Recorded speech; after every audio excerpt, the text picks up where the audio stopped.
you brought the food. I waved at you, see if you wanted something. I got your seat here, so we are live. Let's do the ID.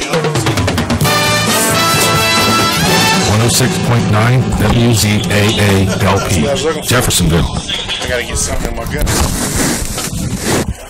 All right, we are live. We are live from Miami Trace High School. We've got the Cavaliers of Chillicothe coming in. They're 5-2, and they're going to be facing our Miami Trace Panthers, who are 1-6. Tonight's game being brought to you by the Haunted Hollow, Modern Woodman, the final resting place, Potluck Greenhouse. And just a reminder, we've also got another game going on simultaneous with this game. We are at East Clinton with Bethel Tate, 7-0 going against East Clinton, and they are 3-4. Tonight's game, we've got Joe Davis and Travis O'Connor. Travis, did you break your nose? I got in a fight with the 2x4. You got in a fight with the 2x4, and the 2x4 won. Okay, so it wasn't like some kind of spousal abuse or anything like that. Okay, so we have no one to blame but the 2x4. That's how much sympathy I need. Was she on the other end of that 2x4? Well, good point, Joe. All right, I'm going to turn it over to the broadcast crew, and we're getting ready for tonight's festivities. Take it away, guys. All right. They just had the coin toss, and unfortunately, with the sun in our eyes, I could not see who it was, so we'll find out as the teams come back on who got the flip. We've got 16 minutes and 25 seconds left of game time. The courthouse band's on the field. Miami Trace. Miami Trace. I'll do that all night long, believe me. I'm sorry, and I apologize now. I want to apologize now to all Miami Trace fans when I say courthouse or Wilmington. It'll happen. You okay? I got to stand up. Well, I thought maybe they were getting ready to do Star Spangled Banner, so I was getting prepared. Again, we got a very good game tonight. We got Chillicothe Cavaliers, and their record again is 5-2. Miami Trace is 1-6. We saw Miami Trace early in the season, but last week they played Jackson, and they played Jackson tough. Yeah, me and Jimmy had them. They was 21-21 at halftime. So, I think they're a better team than they were earlier in the season. They're gelling, and that's what you want a team to do, gel toward the end of the season anyway. So they're getting better as the season goes along. So this could be a very good game. Well, it was 21-21. The wide receiver for Jackson broke his tibia and fibula right towards the end of the second quarter going into the half. So, and Jackson actually come back out, and out of 24 minutes, they controlled the ball for 20 of it and just played smash mouth football, run 3 yards. So, but it comes to football tonight. We've got a humongous game, so to speak, and that's going to be happening at Massey. Clinton Massey, 7-0. They are taking on Goshen, who was also 7-0. So that is the big game, I would say, of the new SBAAC season. In my opinion, everybody seems to think that Massey will prevail. I think Massey will prevail, and I don't think it'll be that close. I think even in the fourth quarter, it could eventually get to a 30-second, a running clock. Only time will tell, but I would say at this point that I don't know.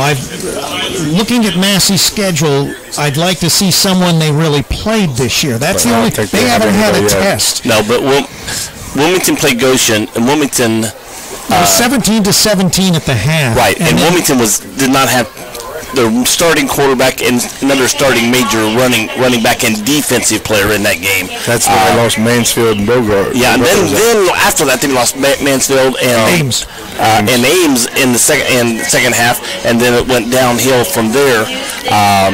And final score was 52-17. Right, and so I think if Wilmington was at full board going into that game, I don't think it would have been that close. I think Wilmington would have won. So that's why I was of the opinion that Wilmington would beat Massey this year if they were at full strength.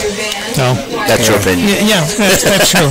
But until someone beats them, you still have to.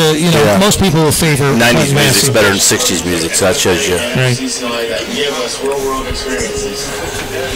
Again, we got 13 minutes before game time. On the big jumbotron, they're doing sponsor announcements Tony's Welding and Fabricating Stadium. Yeah, and of course they continue to make improvements in the facilities here. They're building the new high school behind our press box. It's going to be ready, I think they said, by this next spring. Yeah. They'll actually be moved in. I was subbing up here, and they had they've got a virtual reality of it on the website. It looks like a mini campus. You know, we are. This building going to be gone. That's the gone. building's That'll gone. be all parking lot. There'll be new turf on the field. Last game, they're going to start tearing it up, and it'll be all turf. So they'll build new stands over there. Right. Yes. There'll be new stands similar, I would imagine, to these for the home side. Now, a lot of the alumni want them to keep that because that has been a trademark with up in there under the shade, under the ring. But there was no way possible to save it. Could they rebuild something similar, in a rebuilding thing or not? Well, I guess they could, but it would be so expensive to recreate that's something like that. Yeah. And nobody wants to go to the home side press box if you don't have to, because you don't want to climb up those You've got to be able to climb. That's right. So and that's going to be, it's like when they redo this, will this become the home side? No. This will still remain visitor side. Yeah. At least we talked with a booster at the Fayette County Fair, and he was updating us on. Well, no, he was actually on the Board of Education. Yeah.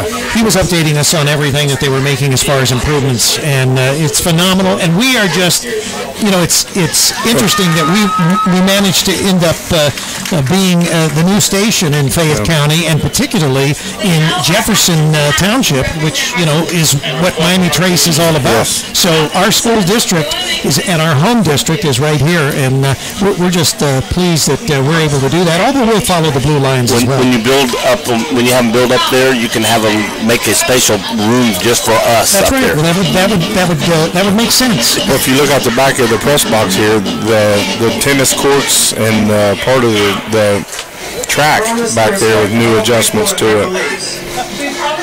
So now, are they putting a separate track back there, or are they going to keep track will stay. Okay. Yeah. Now, they did say they may have to make some adjustments because, when they go to turf, It's wider. You got to widen it. Yeah, that's what happened to Wilmington. They lost their track. Well, they ended up with 4 lanes of track, so now they do all their track away. And they're planning to building a new track, but it's going to be up where they play the Pee Wee football. Is but that's it's not even the new started yet. Campus Nation track. I think.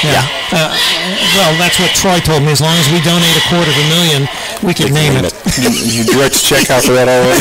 Not quite yet. We're still saving our Tell place. Troy to hold on that for a little bit. Here's the check. Just hang on to it. Yeah, don't cash it right Just away. put it up on the wall is all we want you to do. We're down to almost 10 minutes before game time. Miami Trace Band is starting to take off, so we shouldn't be very far from the national anthem, Joe. That's right. Gotta remember to take my hat off at that time. Right, we'll try to keep you up to date on most of the important scores tonight as far as in both leagues.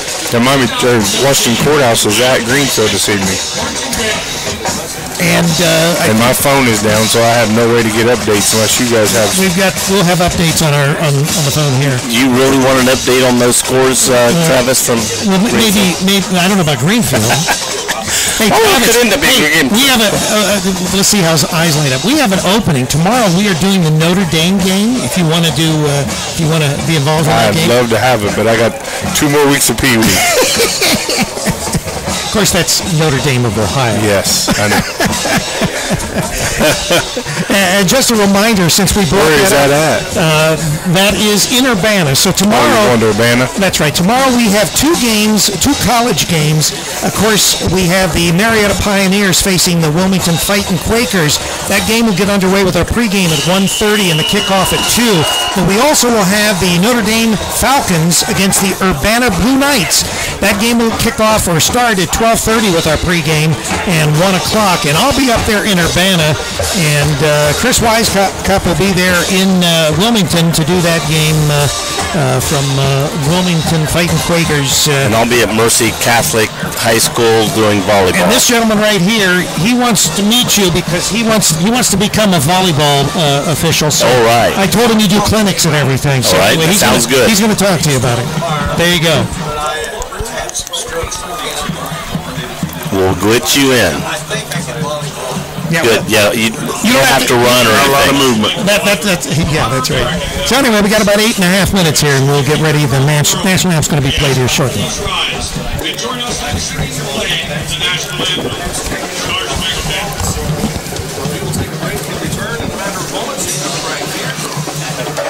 the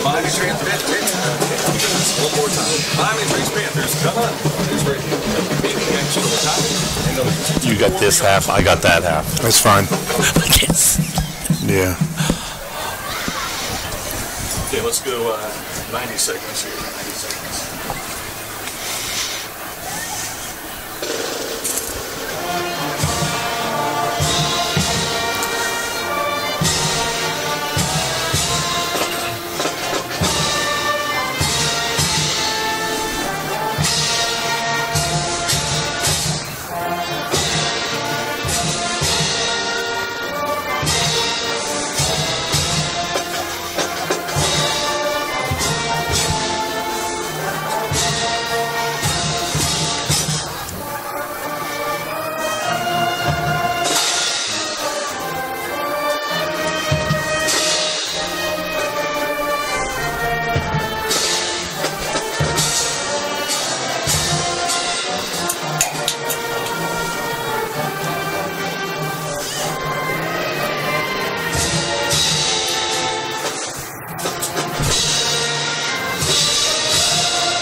And we're back. 6 minutes, just broke 7 minutes, 6 minutes and 45 seconds, still game time. Looks like, Joe, that Miami Trace is having a breast cancer awareness night. Looks like their cheerleaders are decked out with. Yeah, I saw that as I pulled in the parking lot. I saw them having the pink thing. Too bad, it's like when I referee volleyball, I wore my pink whistle. But I didn't have anything. I almost wore my pink shirt to work today, and I was going to wear it tonight. Yeah. I would have been perfect for it. I'd have been made it look like I came paying for it. Hey, I can start to read for these guys a little bit. I got respect for the new basketball coach. He's actually trying to sign your UCs and your other thing. They actually start the season next year with UC in the new basketball arena. Oh, wow. UC and Ohio State open up first game in the new arena. Yes, I heard him talking about that the other day on the radio. It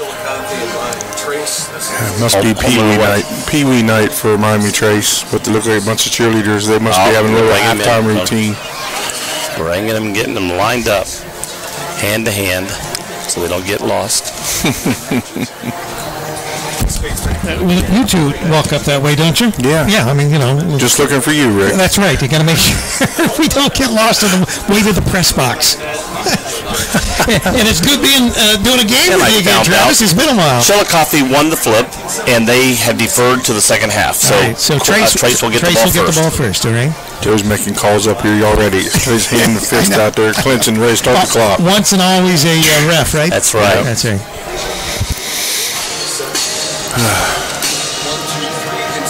Like I said last weekend, Joe, Trace come out and played a phenomenal game. Right. But once they got stepped on, and they couldn't. Well, they actually had. It was 48-28 was the score, and they had 2 kickoff returns called back for holding penalties. Man. One was 92 yards and another one was 85. That was like the game we did against with East Clinton against Williamsburg. East Clinton won that game and had a running clock at the end, and they had 4 touchdowns called back. One of them was a return full all the way for East Clinton. Yeah, so the Wallace boy from Miami Trace ran 2 back last week, and 92 yard and an 85. Back and get them both called back. Yeah. And usually it's always a hold that's. It was a hold 10 yards behind him. Yeah, that's what I'm saying. Didn't affect the play. No, there was the guy that got held. There was no way catching him.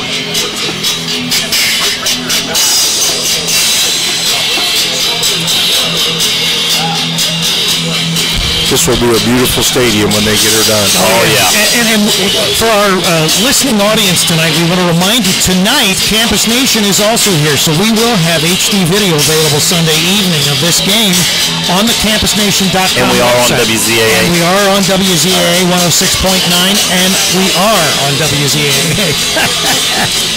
We got my hotspot. You got it locked in? That's it. It's locked in. And I apologize. Me and Jimmy was trying to call you last week and didn't realize that's you using the hotspot. No wonder you couldn't answer. Yeah, well, our new hotspot for anything in Fayette County, I've got another phone I'm getting. This phone will be the hotspot because this one here the computer was showing us we were recording and we were on. Yeah, that's the same thing we had at East Clinton, I think. Courthouse. From a technical standpoint, what it is it's connected to the hotspot, and that's what it's showing you. But it's not going to the system. Not connected to the internet. Right. Yep. And we're down to 3 minutes before kickoff. So that'll give us an opportunity. We're gonna bring up a couple of our sponsors here. Okay. Go ahead. All right. Final resting place on the junkyard is located at 988 Polk Road in Salina, Ohio. Their hours of operation are 8 p.m. until midnight every Friday and Saturday from now until October 28th. Prepare for torment from freaks of nature like Big Boy, Agent 5150, Dr. Nightmare, and Buffalo. Due in 2017 is the second attraction, Lights Out. For more information, you can contact the Final Resting Place at 937-728-6190, thefinalrestingplace.com, or their Facebook page. Hollow Ride brings the King County feelings to life every Friday and Saturday night now through October. We have one of the announcers from Player meetings and start off school buses for a haunted ride you'll never forget. Terror in the Chorus, Runner Hotel, and the all-new Evil Asylum will chill you to the bone. Wilmington Hollow Ride, 1261 West Dalton. For more information and directions, go to WilmingtonHauntedHollowRide.com.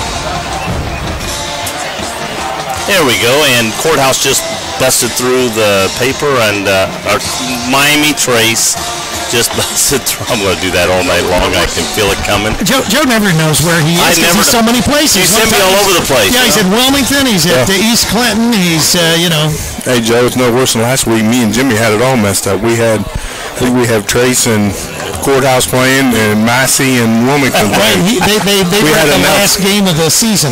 Well, me and one of the announcers for the visiting school are going to be fighting over the open window here because I'm blocked with Watson right in front of me, so I'm going to be doing my best basketball guarding block here.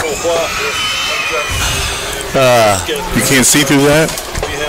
Are there officials out there on the field? I can't tell. No. Those aren't officials. Those are zebras. Okay. I can see. Oh, that's right. You're an official, aren't you, Joe? Well, I always wanted to start a restaurant. We use that term loosely. Yes. I always wanted to start a restaurant and have a big zebra out in front of the restaurant and for referee. And how much restaurant experience do you have, Joe? None. Okay, so McDonald's. My son used to be a chef in one, so I could have him cooking. Well, and these guys out here, tonight's defense, I hope they're better than the crew that was here last week. Not that good, huh? No, sir. Well, Jackson actually took one gentleman out. Miami Trace stepped out of the way, and he chop blocked the official, and that poor official had to be about 5'2" and 400 pounds. And here comes and he was the middle, the umpire, the one right in the middle where the linebackers are. Chillicothe has a decent-sized squad. Yeah. Yes, they have a very good-sized squad. What would you say, maybe 60, 70 players? Yeah, but they don't look humongous, as far as size. They're just athletic. Yeah. And Miami Trace has got a couple good backs. I remember in the past, you'd come over here to Miami Trace, and they all look like monsters. Monsters over here, yeah. Small Division 1 players. Right. Well, JoJo, let's see if Miami Trace starts out with the same pattern they had last week. Mr. Wallace took one back on the first play of the game. And then turned around. Jackson did the same thing the second play of the game, run one back. Looks like we got Caden Schweitzer and Brady Wallace back. Brady Wallace is the speedster. He's the main one. And then on this side is also Malik Jackson. Malik's not too bad. No, he's a nice player. They finally started going to him in the fourth quarter last week and started to move the ball better. Yeah.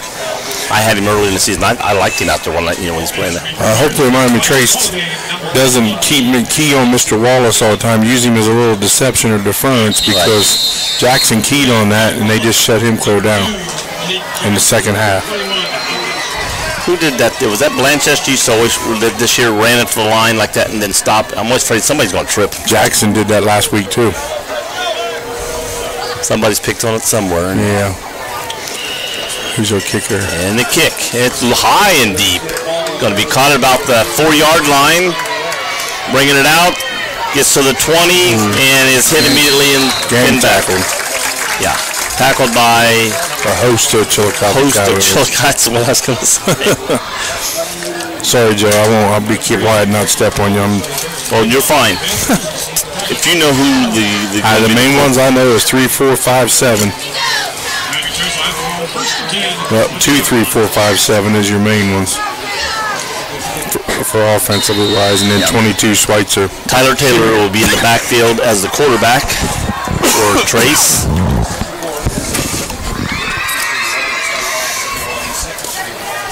And let's see who's back there with him. Brandon Arledge is back there, and 27. 22, okay. Handoff goes to 20, and he's hit immediately at the line of scrimmage. He got back just to the line of scrimmage. Did he get back? And I don't think that was 22. It was 28. Josh Liff. 22 is the kicker. Yeah, Josh Liff. Big boy. I mean, he got back to the line of scrimmage, and boom, he was hit. And he's a big boy, could really push, but he was hit by like 3 to 4 players all at once.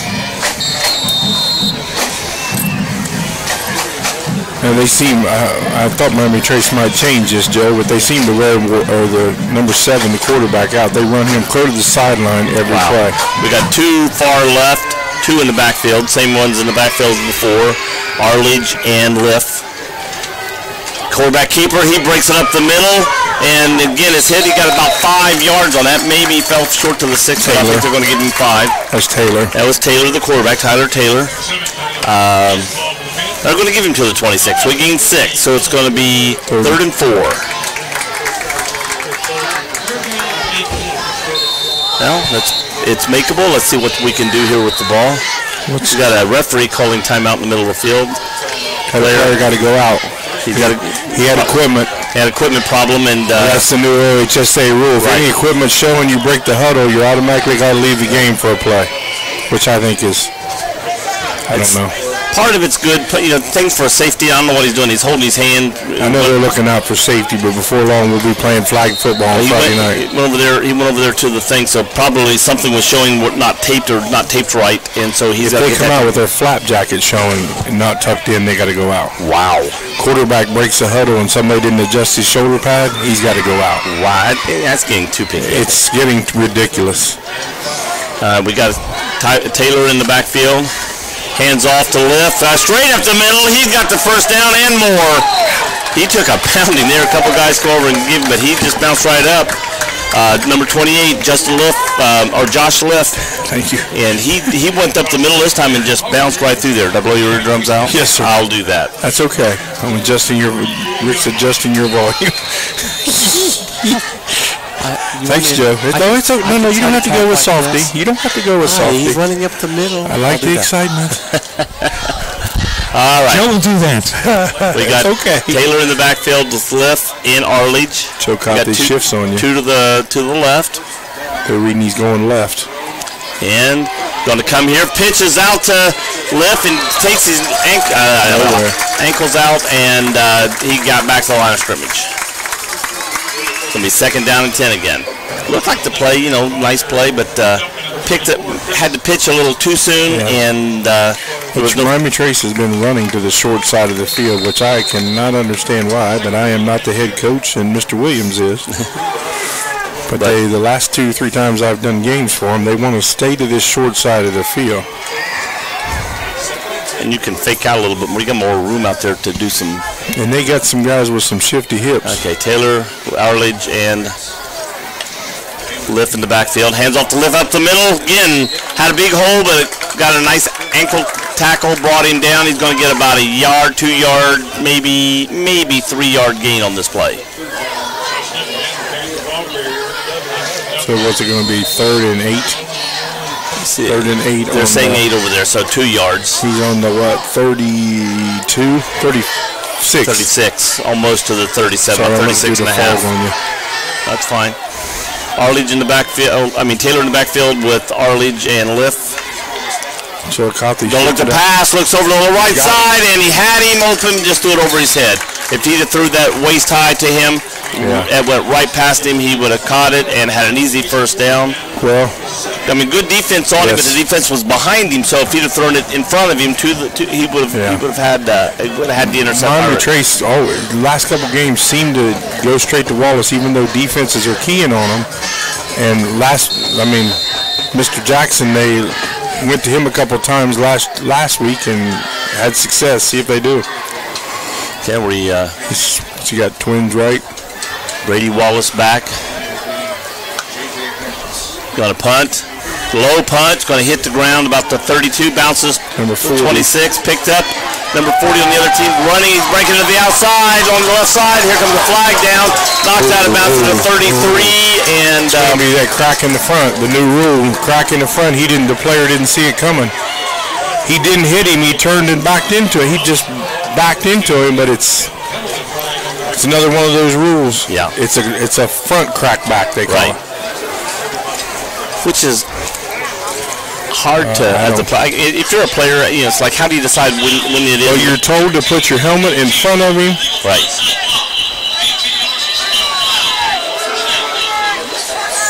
So the flags on the 40 on their own 49 and penalties from there.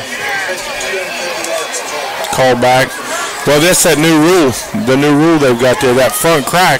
And how do you teach a kid to go? You're teaching to put helmet in front. Now it's automatically, you got to make sure he's looking at you now. I don't like it. Do not like it. That's why I say before long we'll be playing flag football on Friday nights. Yep.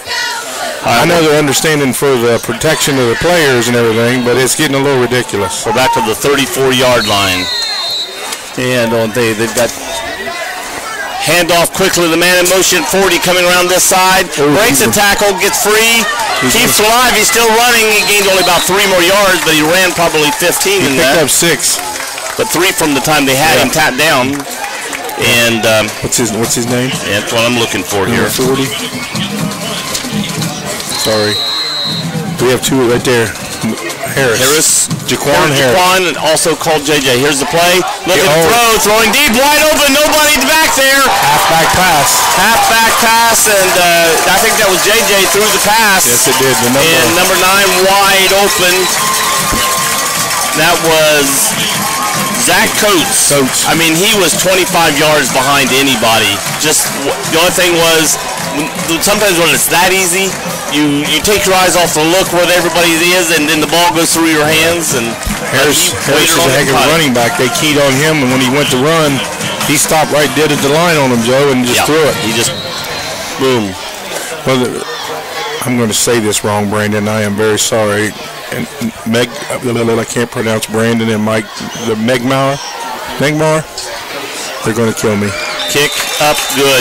7-0 with, where's the time? 7:47. 7:47. They got that big picture on there. I couldn't find the clock on there for a second. How do you pronounce Brandon's last name? Is it number 14? Is it Megmar? Malfmer. I always say it wrong. Mike, his dad, always tells me I'm saying it wrong. Brandon Malfmer. Yes, Brandon Malfmer. He's a great quarterback. Miami Trace is going to have to respect him and Harris both. Right. Yeah, I got him marked over here on this sheet. Yeah. I got that sheet for you if you needed it. Okay. And thank you, sir. Highlighter if you want to do that. I'll help you out. All right. Thank you. And you get a little excited. You need to sit back down, JoJo. Yeah. I'm old. My knees can't keep this body up very long. All right.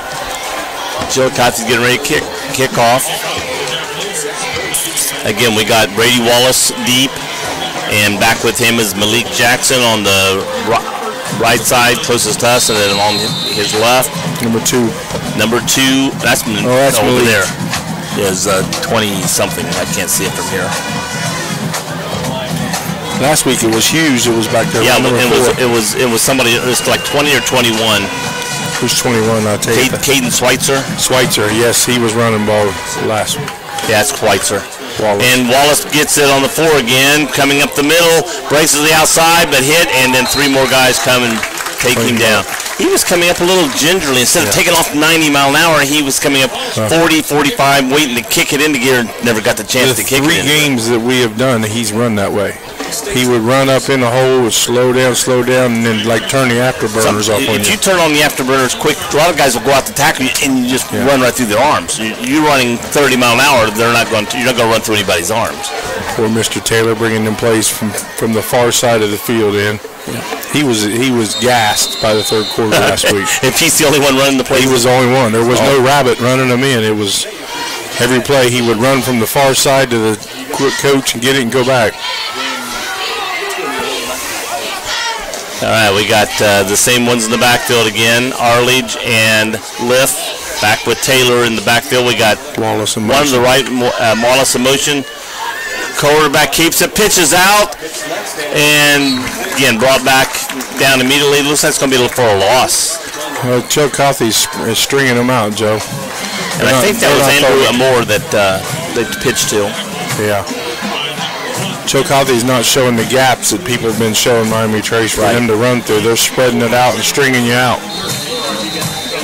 And they're going. And when you're hit, you're not hit by one guy. No. It's 1, 2, boom, 3, 4. How'd that go?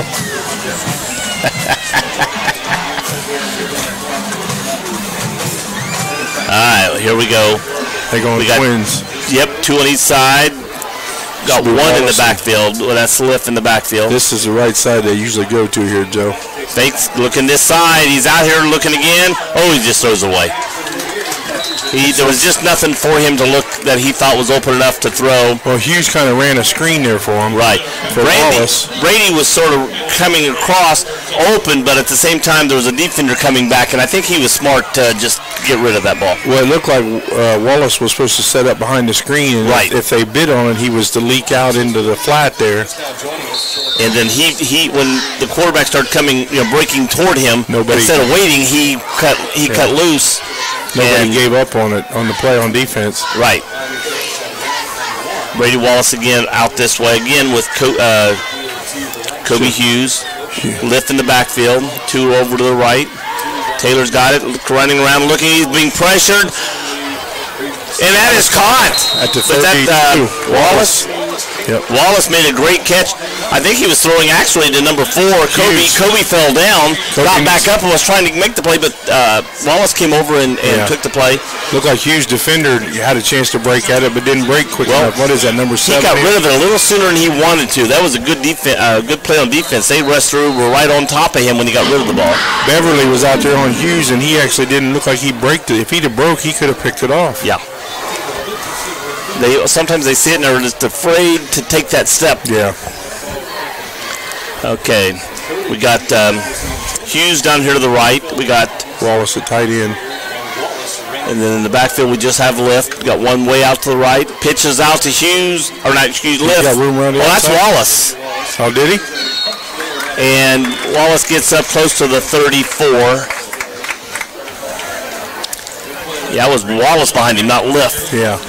We're down to about 6:30, Joe. No, 6 minutes. 6 minutes. Just broke 6 minutes in the first half. Still 7-0. Well, that's a key thing, though. If you can keep the ball, keep the score close, anything can still happen. Yeah. And that's the key. Don't just go 3 and out and give it back to them.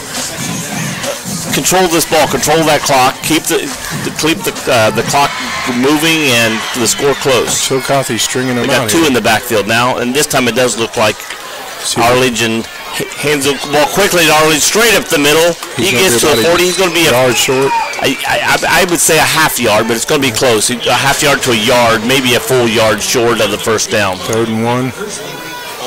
Well, they're kind of running that deception. Taylor's reading the reading the linebacker right there, whether he gives it to Lith or keeps it. And he kept it in Arledge's belly that time and let him go up the middle. We do have Wallace in the back. We have Liff and Wallace in the backfield, not Arledge. Yeah, Arledge is the backup quarterback.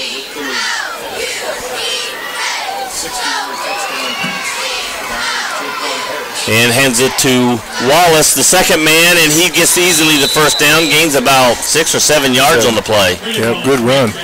Nice run. Score update, the Blue Lions ahead of the Tigers of McLean 7-0 in the first quarter. Sorry. Oh, that's all right. Coach Andrews is trying his best. He's just not getting very many of them to buy into it. Here's another interesting score. The Warriors of Goshen 7, Massey nothing in the first quarter. JoJo. So Goshen bites first. JoJo said Massey was It's not who bites first, it's who bites last. And Wallace breaks out on the outside and goes down. He gets about 5. He gets a good solid 5. Well, Joe, he's just so shifty. You can't hit him square on, and therefore when you do hit him, he's able to get another 2 or 3, and then if you don't hit him hard enough, he may gain more than that. He can go from first to third gear real fast. Another score here, Blanchester ahead of Claremont Northeastern, 6-0 after in the first quarter of play. I don't know what C&E has this year, but Blanchester, they're a young team, and they're very good. Young, very young. They're good at times, and they're just youthful at times. Got Wallace and Hughes out here, Joe. You got Trips right. We got one in the backfield. I think that's Wallace. Pitches out to Wallace, coming over to the right where the 3 were for blocking. He breaks a couple tackles and gets down to the 40 to almost the 40-yard line. And he should have been tackled about the 46-yard line. He picked up 9. He was hit really at the line of scrimmage, and then eked the rest of that out on himself. The blocking just wasn't there, and he still made yardage on that play. He's a nice back, Joe, but they ride the horse so long that the horse never gets a chance to get water, and he runs out. You can ride the horse, but you got to let him drink. Got to have a pony to step in to take his breaks. I thought you couldn't lead a horse to water. No. All right, again, we got one in the backfield, but this time it looks like it's Liff in the backfield. We got Trips to the left. He's running left, looking. He throws there and had to get rid of it. Ooh, that could have been grounding. He threw that at a lineman. Yeah. But luckily, he's got it over the line of scrimmage. And I don't know if anybody else was in the area or close to the area. They could have been taking the fact that he got hit. He might have wanted to go further, and it wasn't him throwing it as much as the defender making him throw down. Another score here, Springfield Wildcats 3, Beaver Creek Beavers zip, first quarter. Oh, sorry. That's all right, they'll prevail. Are you a Beaver Creek Beaver? Yes, I am. Or he was. All right, we got 2 in the backfield. We got Wallace in the backfield along with Liff. We got 2 to the left, 1 out here to the right. Looks like Hughes out here to the right. Could be Hughes out here. And they ran Hughes on a slant when the safety come up and bit there. Handing to Wallace. This time he's hit, and they stopped immediately. He lost a half. I thought he gained about a yard. Did he? He got over the 40 with the ball, but I think they're going to put it right on the 40. And I think the ball, when the line of scrimmage, like the 39. I said he got back to the line. Okay, they're saying the line of scrimmage is the 40. 3rd and 10. Now the other day, to see if they adjusted this, the safety was clear up into almost the linebacker spot, and Hughes had single coverage. Hughes is a nice receiver. You got Beverly at number 7 out here on him, Joe. Right. The key, though, is they're getting into him quick. He's having to throw the ball a little quicker than he wants to. If they have time to get rid of it. I think Trace has a lineman or 2 down with injury. I know they have one that's down with a broken arm. Missed broken play, and he's not going to get free. He went to hand off the Lift, couldn't get it in the belly, and kept it himself, and was immediately grabbed by a lineman and yanked down, and that ball's all the way back to the 49. So we lost 9 yards on that play. Yeah, there's some trash talking going on. You think? You see that? You think? Hurricane 7, Batavia nothing in the first quarter. I think with if the running back comes back this week healthy, with the 2 running backs they got, I think they can score again. It's just keeping their player healthy. Dylan is out. He was a scat back. He was like a running back, wide receiver. He probably would have been the quarterback. Now, is he going to try to come back, or is he going to be so close to being over? Well, do they have a playoff chance? Killen's telling me they still can be in the playoffs if they win out. They got to win out. Beating Massey. Yeah. With his knee like it is, and with basketball coming, it's just like, do you want to? That's the question. Do you want to take that gamble of? Well, he's a senior, correct? Right. That's right. And he's just had an offer from Ashland to play basketball. Yeah. So and Ashland is on our football schedule, and will be on our basketball schedule as well. All right. Courthouse got the ball. Miami Trace. Yeah, thank you. Fayette County. 19. Now, Mr. Wallace, watch. He's a sideways kicker. Oh, my gosh, that came off. That ball just got back to the original line of scrimmage. He's done that out of the last 3 games. He's punted that way 3 times. Oh, my God. Well, probably if he's trying to aim for a corner over here. He's not aiming for a corner. He's not? Honestly, from watching the last 3 games, he's not aiming for a corner. He's a running back. He goes out wide receiver. He's your go-to player every time. Then you're going to step back and have him punt it. Yeah. And he's a soccer drop side style kicker on it. Was there a flag? No, that's just where the ball went out of bounds. Where the ball went out of bounds. So getting lined up. Washington 14. Greenfield McLean nothing. Hey. I know. I'm just messing with you. I'm just a messenger. I know. Sorry. I'm not shooting. Hey. And here we go. I like Coach Andrews. Like I said again, they just got Brandon Muffner back in motion. Keeps it himself. He's tackled immediately. Good defensive play. Who was that? Number 20. Andrew Moore. I don't know if that's Amore. I thought it was Amore. Amore. Yeah. Amore pizza. Amore.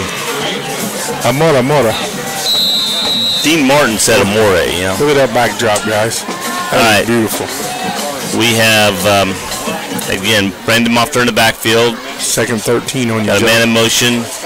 Fakes the handoff to the motion. Throws again down the receiver, and he just overthrew him and back behind him a little bit. He was open again. If he again threw it just hard in front of him, he probably had a touchdown. I'm not sure if he'd have caught it and put it on the burners, I think he would have been gone. Who was out there on him? Someone that was shorter than him. Was that 21? 21. Schweitzer. Is that Schweitzer? Schweitzer.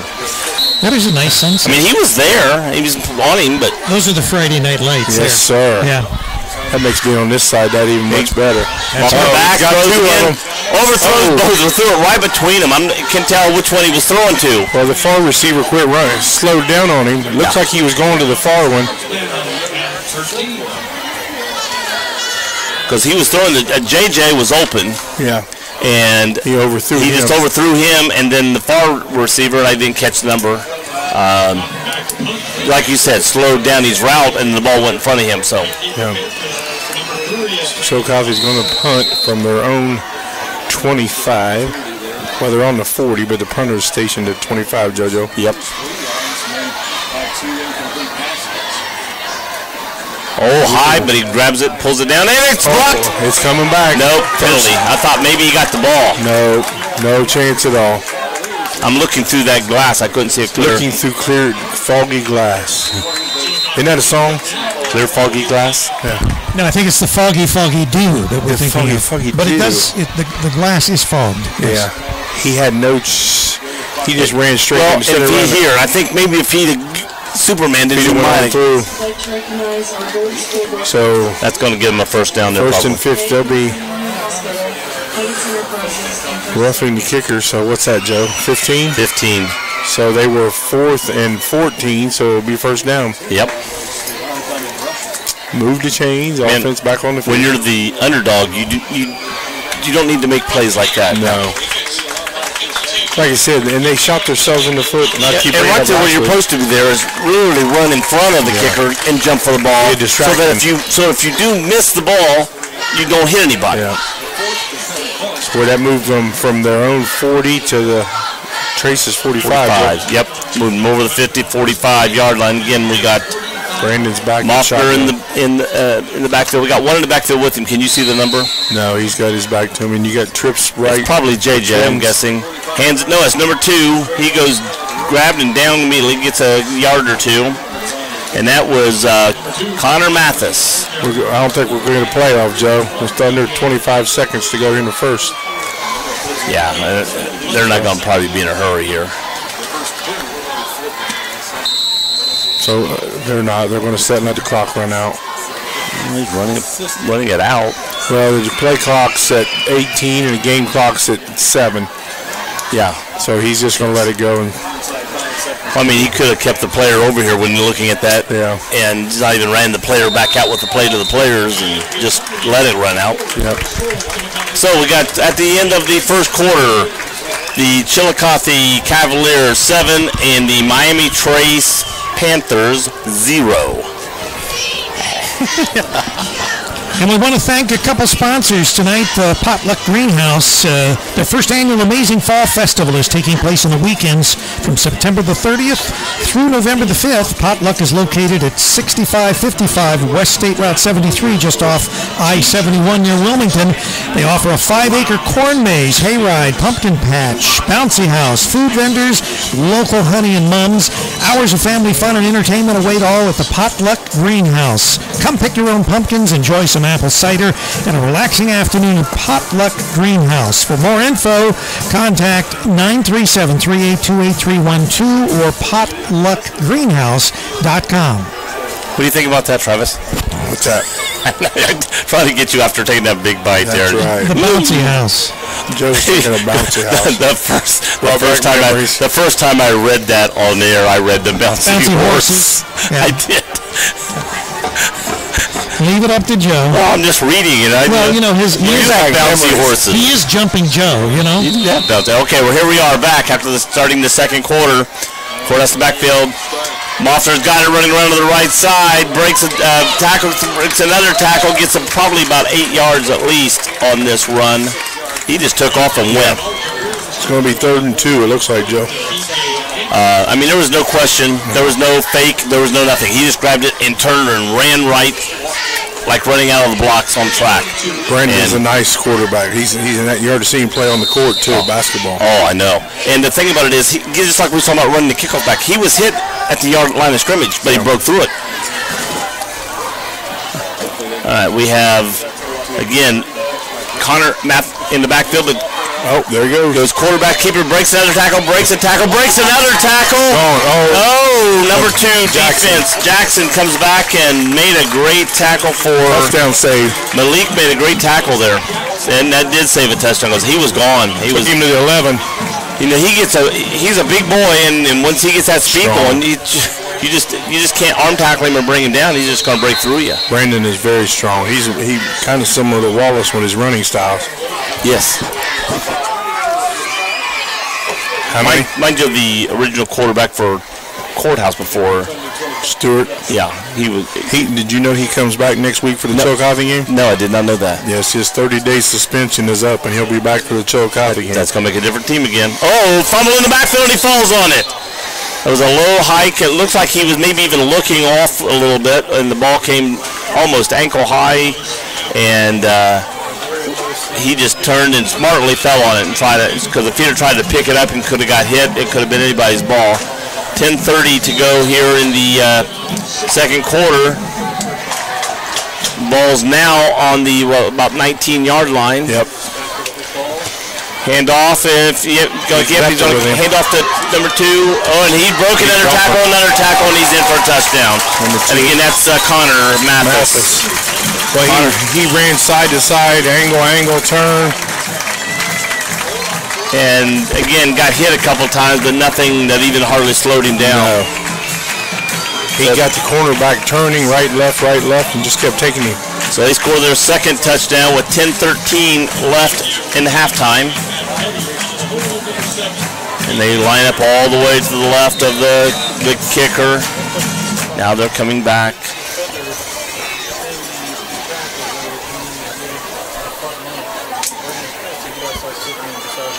Ball's down, up, and good. Hits the scoreboard. Blanchester did that when he went for 2, and then he hiked it to the up and ran right behind the line that was all the guys. I'm thinking if you've only got 2 men out here, if you're going to try to hike it and run where you only got 2 men to beat, you get a block or can do a zigzag, you're going to get by him. Instead, he ran behind the big line, but the blocking was there, and they didn't move him. No. Have you got to do a Jackson game yet, Joe? No. They are phenomenal to watch. They run a 3 backfield straight across, and they run deception out of it and everything. And their kicker, he from the kickoff puts it clear to the back of the end zone every time. Wow. He kicked extra points, and it was clear in the uprights from the extra point stand. I'm trying to think. There was Courthouse playing somebody. Courthouse played Jackson, but you guys were doing, I think, the Wilmington game. No, the one game I did at Courthouse, the other team's kicker was kicking at halftime, 45, 50-yard kicks through the upright, and it's like, and they had one that they could have went for, and they just decided not to go for it. So who you got back again? You got Jackson, Wallace, and who's your other one? Oh, that was that team out of Columbus that had the kicker. All right, here we go. Number 90 is the kicker. Matt Deddy. Kickoff, again, high and deep. Going to be caught about the 2, maybe the 1-yard line, bringing it back. And he's running right through. He gets around to the right side. He's running up. And he gets to the 42-yard line. That's Wallace. Wallace was and again, he took off running that time. Yeah. He broke through some arm tackles. Yeah. Speed and power will get you distance. Yeah. They probably heard us talking and he was listening. And then Taylor come back limping. No, that's not Taylor. Was that Wallace limping to the huddle? I didn't see. Taylor just brought the play out. I think it was Wallace limping. Well, we'll see when he breaks, see if you can tell anything. He's in the back here. He doesn't look like he's limping or anything walking up to his position. Gingerly. Of course, we got 3 in the backfield with the quarterback, so we got 4 totally in the backfield right now. They're going to try to take advantage of this. And handing to the up man, he goes straight up the middle, gets about 4 yards. Who was that? I'm waiting for him to get up because I couldn't tell. Never did tell. Schweitzer was the ball carrier. As the stadium announcer let us know. Yeah, from the side you cannot see these numbers, so.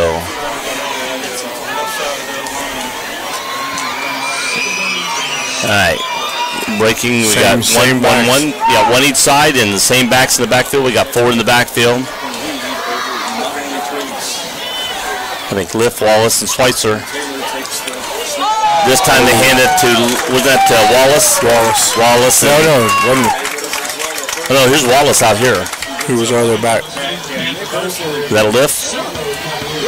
Liff. And he tried to go up, and he's riding that handoff all the way. Right. And he lost a yard on that play. He did. We're back to the 45-yard line. 6 now. It's 3rd and 7. We got to get across the 50 to the 48, maybe a little past the 48 to get a first down. So we got at least 7 yards. Short side with Hughes. See if they run Hughes on this slant with the safety corners backing up. Now we got 1 in the backfield. Schweitzer came out here with Hughes. Fake, looks out this way. Run to the right. Looking. Goes it over. Oh, just overthrew him a little too much. Yeah. I think the quarterback threw it perfectly. It's just the running back didn't break open. You had 2 receivers there. You had Hughes and couldn't tell who the other one was. Yeah, the up one, which I think was Hughes, when the quarterback went to lob it over, he just sort of looked like this rather than running 2 or 3 steps, and taking off, and it just fell right into his arms.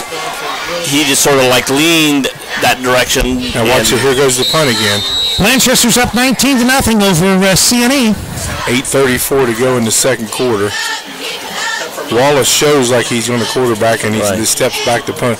Now here's what he did. He was the quarterback for the third game.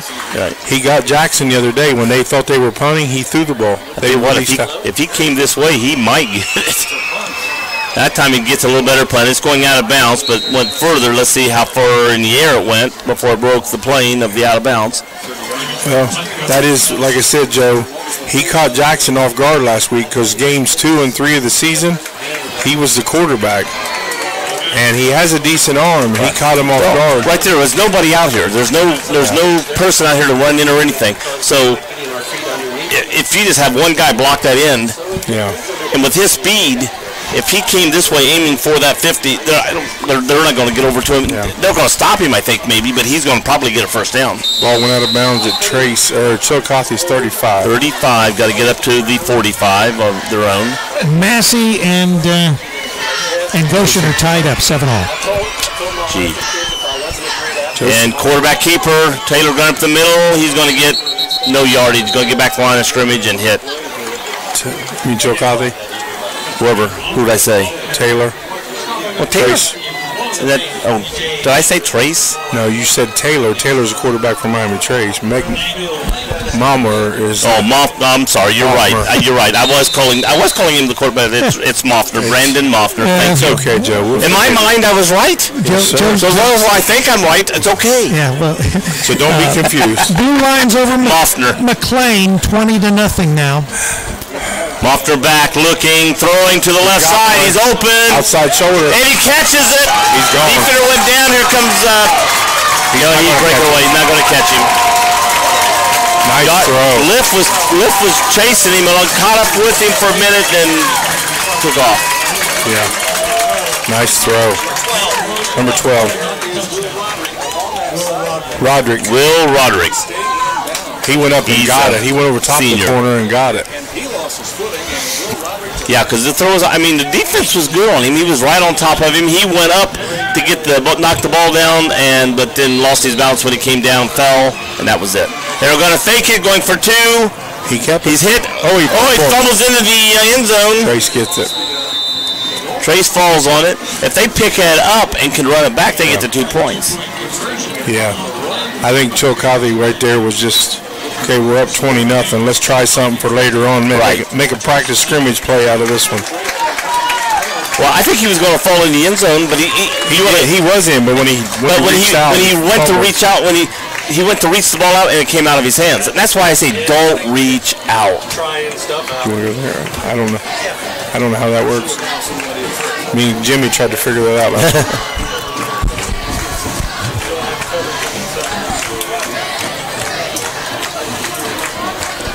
Tonight's game being brought to you by Modern Woodman.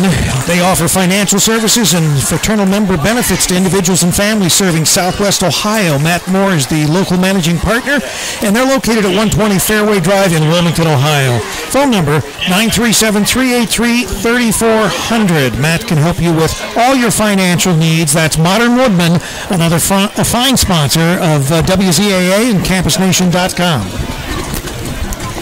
Well, Miami Trace going to have to come up with something because it's slowly slipping away with 7:42. We need one of those run backs that they got called back last week now without the callback. Yes. Again, he almost broke one last time. You know, he just needs to take it and go. Yes. He's got some nice speed to him. Kick deep over to the right side and lets it go in the end zone this time. Once the ball breaks the plane in high school, it's dead. Oh, it is? Yes, once the ball breaks the plane in high school, play's dead. You can't even run it out. If you catch it 1 yard in, you're not supposed to run it out. It's ball's blown dead as soon as it breaks the plane. Did not know that. Thank you, Joe. Just another security feature there of high school football, right? Yes, sir. You know those big, have you ever seen those big bubbles that they put on and they bounce around? That's going to be the next thing that they're going to implement here. Everybody will be wearing those big round clear bubbles, and they'll be bouncing into each other that way. Why do you have bouncy ball? Or like those sumo wrestler outfits. All right, we got the ball in the 20. Again, people, we're not picking on safety. It's just some of the issues and new rule changes are a little far. We got 2 in the backfield, and that's a new one behind him. That ends in a 0. Hands it off to him. He tried to go up and over the pile there. Right. Looked like, was that Amore? He was in the air. I think that was Andrew Amore. I saw 0. That's all I could tell. Then as he ran, I think I saw the 20. Joe, there was no love in that play there. And no love in that play at all. He left his feet. Springfield up 10-0 over Beaver Creek. Second quarter.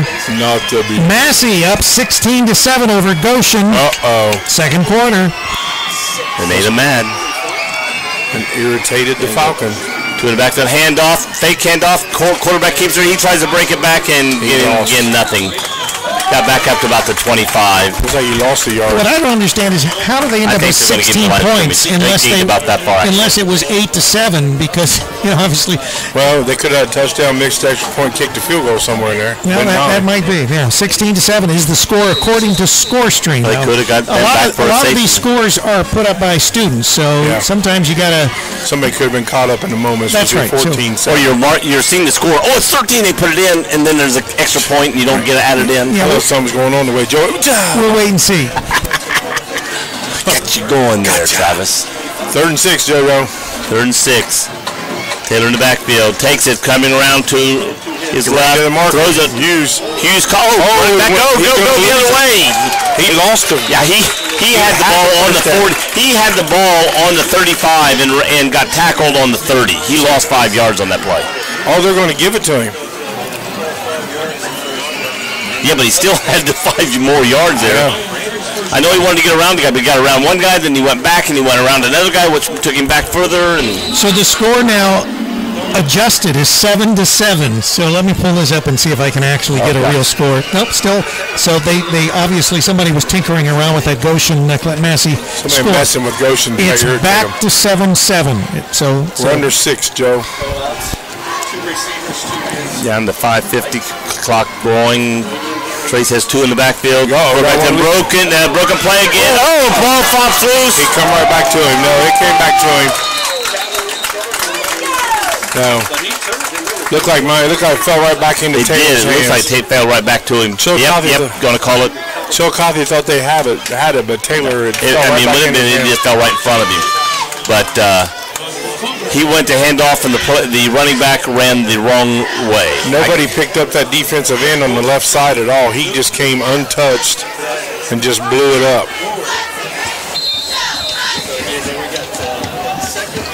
So first, you're not expecting to have the ball in your hand, and second, the next thing you know, you're getting hit before you even can look around and see what's going on. Got another player with equipment malfunction or equipment sticking out, broke the huddle, so he has to leave the field. It's going to be 2nd and 13. Yep. Got Hughes and Wallace out here. Second and 13 again. That's a fumble. That was behind, but he catches it again. That was back to what? Was that Liff? Yeah. He went back to Liff. He lost 6 on the play, but it's going to be back to the 19. So they're going to have 3rd and 22. 22. Got to get up to just past the 40, I think. Maybe Trace is shooting himself in the foot, Joe. Right ideas, but just Chillicothe's reading it so well. Right. Well, the one running back, when he took off from the huddle, when the hike fell down, and then when he threw it back to Liff, it went through his hands. Here they want to just gain some yardage, help your punter out a little bit. You're done almost the 4-minute mark. You got to put a point on the board going into halftime. Got to put a point. Nice slant route, intercepted. Intercepted. Ball's at the 32-yard line. I couldn't see it. You said it. I go, what? It's a flag. Well, it was interception. It's after He's the play. only a sophomore. Looks like after the play, the plays against Chillicothe, the flags against Chillicothe, but after the interception. Well, Hughes ran his slant route. Taylor just threw ahead of him, Joe, and the corner was playing zone and stood right there and waited for the taunting. Chillicothe got a 15-yard taunting. Well, when they made the tackle, he stood up and stood over top of him. Yep. So it went from the 32 back to the, 46, Joe? That's the 46-yard line of Miami Trace. So it was on the 31, the 15-yard taunting penalty. I mean, you got to be a little bit cocky to pick them up. I started to say the 54-yard line, but 54. That's in the Arena League, Joe. Oh, okay. Here we go back. He's throwing up the middle. Oh, he's wide open and overthrow him. He was wide open. If he just puts a little touch on that ball, and he's got him. Brandon will make the adjustment right now. He was wide open and just threw a bullet and over his head. Miami Trace is playing no safeties. They got everybody strung out on the receivers. Chillicothe has some nice receivers. You don't have a safety back there to read it. One gets a break, and Brandon's got a cannon. Yes, he does. And he reads well. He's not been the player of the week like in that area 3 or 4 times already for nothing. We got Wallace back in the middle this time. Hands to the first man up. Breaks through. And again, that was Connor Mathis. About a foot short, Joe. Maybe a yard. Okay, so is this going to be 3rd down? 3rd and maybe 1. Half. They're going to line up quickly. Trying to catch him off. I'd say Brandon's going to keep it. Go straight up to Mathis again, and he just got it. Yeah. I think they were just wanting to get it, catch Trace. So maybe they catch Trace off guard. So they... If he'd get to first, but maybe get a break and somebody not paying attention. So again, the ball's just over the 35-yard line of Trace. In there, yes. 3:44, Joe. I'm trying to get an update from our crew at East Clinton. Score Stream is saying they're partying over that there. It's 28-0 East Clinton. Bethel Tate. Oh, Bethel Tate. Ooh, that shocks me. Right. Ouch. Yeah, well, Bethel Tate 7-0. Yeah.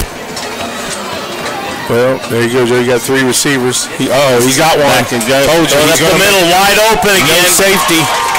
You've got no tackle. Miami Trace is not putting a safety back there to read that. No. They're playing one-on-one coverage, and you can't play one-on-one coverage with Chillicothe. No. You've got to play zone And or see, something else. he's hanging back and then going. Once everybody breaks out, he's hanging back and then going up the middle late, and there's nobody going with him. No. Well, Brandon's sending 4 receivers out and just saying, whichever one you can beat him, they're giving me time in the pocket, I'll find you. Get open. So we go, what is that, Joe, 26? It's right now 26 going. So they're going for 2 to try to make it 28. Didn't get it last time. They're definitely going for 2. There he got him right there. To the right. He's wide open. Nobody came over with him. So it makes it 28. 28, and that was JJ. Yeah. This Jaquan Harris, also known as JJ to Chillicothe fans. 3 minutes 17, Joe. Miami Trace needs to do. They can't have another 3 down. Yeah. They could be running clock. You were saying a minute ago they need to score. Well, they did, but it was the wrong team. Yeah. Well, Miami Trace does another 3 and out and gives Chillicothe the ball in the short field. They score again. It's going to be a running clock. Running clock second half. Miami Trace is doing the right things, Joe. They're like shooting themselves, and then in Chillicothe's defense, they're in the right places at the right time. Again, like I said, they're stopping everything, but they're on the pack defense. They're not putting the safety in the middle. Yeah. And they're lining up with everybody, but that one that's breaking late out of the backfield is wide open. It looks like they're almost couple corners are running zone, waiting for that slant by Hughes or the streak by Wallace. Hopefully, Trace can at halftime look at film, look at pictures, and say, hey, this is what we need to do to stop that. Taylor just needs to make some better reads. He's had guys open if you just hit them. Well, like I said, Chillicothe they're showing man sometimes and then dropping back into a zone. And right now, Hughes on the slant and Wallace on the streak's all they got to worry about. Right. Okay, let's see what they do on the kickoff here. He's been kicking deep every time. And this is a chip shot. Oh, they're going to get it. Chillicothe got it. Chillicothe got it. Now, you know what that quarterback could have did? If he goes for a fair catch, they can't hit him. Yeah. But he didn't go for. All you can do is go for a fair catch. That's why in the pros and in college, they'll chip that ball into the ground and have it pop up. Then you cannot call for a fair catch. There's a new rule. Is it can't be hit to the ground and straight up in the air. It's got to hit so many times. Oh, really? Yes. Wow. The new kickoff rule, it can't bounce once and go into the air where they can do that. It's got to hit so many times. But, Brandon, they're going to catch a receiver on that far side, JoJo. Watch this right here. Here he goes in motion again. No, he handed it off this time to JJ. And he's hit immediately at the 40 and brought down. Good defense. They stretched that out and maybe even lost the yard. You're right. Who was that? Number 52. Jacob Tinkler. Tinkler made a lot of tackles last week. And I tell you what, he did a good job of stretching it out and then making the play. Very good defense. But Chillicothe's got all 3 timeouts and 2:47 to go, Joe. And they're on Miami Trace's 39. They haven't stopped them passing when they want to yet. Let's see what they do here. He's going to hand it off this time to Mathis, and he's going to only gain a yard or 2 at the most. Yeah, he got 3. He got up to the 38. Yeah, he got a yard. Blanchester 27, Claremont Northeastern nothing. Wilmington over Batavia still 7-0. Springfield over Beaver Creek 24-0. Massey over Goshen 14-7. If we can believe that score. I called the Springfield game, by the way. Bethel Tate over East Clinton 35-0. 35-0. 3rd and 8. 3rd and 9, JoJo. 3rd and 9. Here we go back. He's got one broke. So the short, number 9, hits it at 40. Flag. And number 69 hit the block in the back. Yeah, and it's 69-89. And Washington over McLean 27-0. Is there an 89? So it's going to be 65. So I don't. The way they pass and can hit the open man, sometimes it's like best to just put them on 4th down than to take the yards back. So they can give them open field. If he hits a man like that guy, if he broke that tackle, he's gone. And if they hit that man in the middle like they've been hitting, well, Brandon's going to, if he rolls to his left this time, the far corner over there can't keep up with that receiver. That receiver's outran him both times on the far left. If Brandon can roll left. He's looking that way. He's looking. He's open already. He's going. Oh, he threw it again short. Well, he didn't follow him, and I think they were looking for. They did have the safety back, but Wallace, if they'd have thrown it in between, he would have had the ball down and probably the first down before Wallace could have stopped him. Well, Miami Trace has made an adjustment. They dropped Wallace back as like a free safety. Right. Wallace is back here for the punt on his own 17, and there's nobody back with him for blocking. Everybody's up front. So that benefit. Oh, over the quarterback's head. He's going to have to run. He's looking around. He punts the ball. Then don't get to him. It's going to. Oh my gosh. He's going to come out with positive. Yes, ball going to go out about the 20. He's going to get a 20-yard punt on that thing from the line of scrimmage. 27, 28. There was a penalty. There's a penalty flag. Looked like one of Chillicothe's far side took off too soon. That could be it.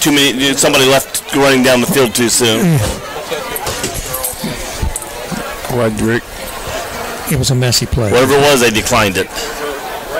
Yeah, it was against Chillicothe. Or against, yes. That's what we said. So 28-0. Chillicothe, the Cavaliers over the. I was going to say, if he's getting ready to get tackled, throw the ball, at least you bring the ball back to the line of scrimmage rather than get back there. But he did a good job of getting out of there and playing that ball. Miami Trace has the ball. First 10 to the 27. 1:25 left till halftime. Yeah, it'd be nice if they could score here and put something on the board, get something positive going into halftime. Got one in the backfield. Chillicothe got one in. He's running to the right, looking to pass, throws it over his head.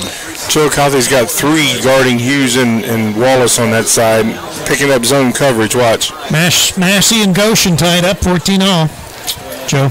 You sure it's 14-all? Well, it could be 28-0 for all I know. Yeah, when he's been running out there, I mean, he's had receivers open. Yeah. He's just way over their head. Again, he's only rolling, looking for Wallace and Hughes, and Chillicothe's adapted to that. And with those three, they're playing zone on that far side of the field. They're not even. They got single coverage over here, and he's not even looking to his left. And nope, he's looking immediately to the right. Right to the right. And we got a little penalty. That could be a first down. Only gained 2 yards, but he got hit before the ball got there. Over his back. Yeah. Chillicothe, one more step breaks and it's gone. It's 7. In fact, I thought it was going to be picked when the ball was in the air. He broke, but he didn't get in front of the guy. And that's what I had thought. I thought there was going to actually be an interception. So we're going to do first down with 1:16 to go. Now, can Trace capitalize on this? It certainly would be good if they could go in and score. Well, even if it's 3, something to break the monotony. And the one down here is running cat corner right in and wide open. If he turned back to his turn, hit him on the run, boom, on the numbers. Last week, Miami Trace finally did that. Jackson adapted to Wallace and Hughes, and he threw across the field to Jackson instead of Wallace and Hughes, and he picked up big yardage both times. We get 2 on each side. One in the backfield with the quarterback. Going back to the look. Throws way to the right. And timing route. Not even looking, and the ball goes out of bounds. Wallace was out there. If he saw the ball coming, he could have turned and made a play on it, I think. Hit about 3 yards behind him. Joe, they're bringing your grandkids into the stadium now. Is that all yours? All of them. That's how many I have, I tell you. You had Schweitzer and Lith was both on this side of the field. Yeah. Wide open. Wide open. When he goes back, he just immediately looks to the right. Doesn't even look. He doesn't look to the left and then look to the right. He just looks to the right. No, and he's readable. Very readable. Mr. Taylor's got to be. Okay, we got Wallace in the backfield. 1 to the left, 2 to the right. Schweitzer's out there. Going to pitch out to Wallace, who's going to break free, get through. He's going to be tackled just short of the first down. From right here, about a yard and a half. We got a timeout evidently called because they're blowing the whistle. Minute 4. He's 2 yards short, Joe, on the 50. We got Hit them sponsors. The final resting place, Haunted Junkyard, is located at 988 Polk Road in Sabina, Ohio. Their hours of operation are 8 p.m. till midnight every Friday and Saturday from now until October 28th. Prepare for torment from freaks of nature like Pig Boy, Patient 5150, Dr. Nightmare, and Buffalo. New in 2017 is a second attraction, Lights Out. For more information, you can contact the Final Resting Place at 937-728-6190, thefinalrestingplace.com, or their Facebook page. The Haunted Hollow Ride brings the Clinton County feelings to every Friday and Saturday night now through October 28th. Experience the fire-breathing ceremonies. On the board the sawdust school buses for a haunted ride you'll never forget. Terror in the Court, Slaughter Hotel, and the all-new Evil Asylum will change. Evil! Not evil, evil. Evil.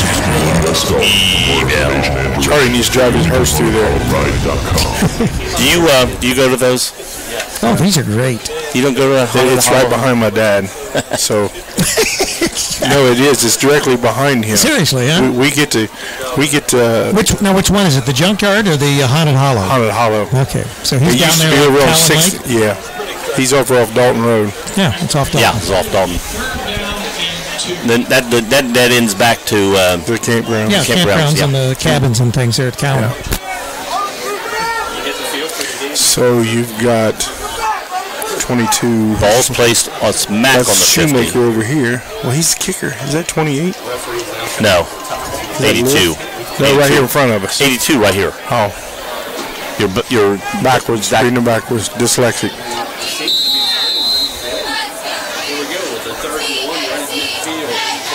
We got one in the backfield with Taylor. Minute 10, Joe. Or minute 4. And Taylor's just going to keep it running over to the left, running out the outside. Got the corner, gets tackled immediately. First down, so that's going to stop the clock. They're going to see if they've already got a play. One more timeout left. But they've already got a play called here. Going to run. We got a limper. Clock started. 56-55. He overthrows again. Finally looks to his left and overthrows young man. He's been overthrowing guys all night long. Every pass. And Taylor's not a small quarterback. He's pretty decent size where he's standing up in the pocket. He's just not following through. He's throwing from here instead of following through with that motion. He'll bring the camera on him. We need it.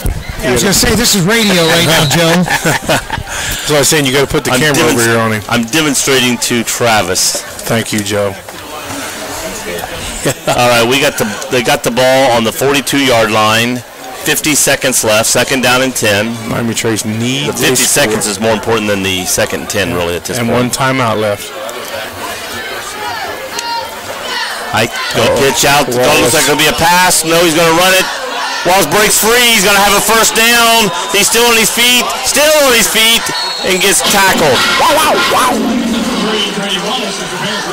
He broke the 25, got down to the 24, 23.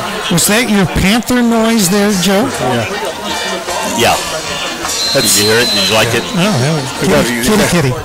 And they used their timeout. No. He took Chillicothe called it. He first pointed the courthouse, but he turned. Trace. I caught that, and then turned around and called. All right, let's do a station. Let's also got this blue in front of me. See? Here's our top of the hour identification. 106.9 WZAA LP, Jeffersonville. That's us. That's 106.9 WZAA LP, Jeffersonville. See, I can do that. Got a little bass in his voice. A little. Come on, Daddy Joe. sang bass, Mama sang tune. Come on, Joe.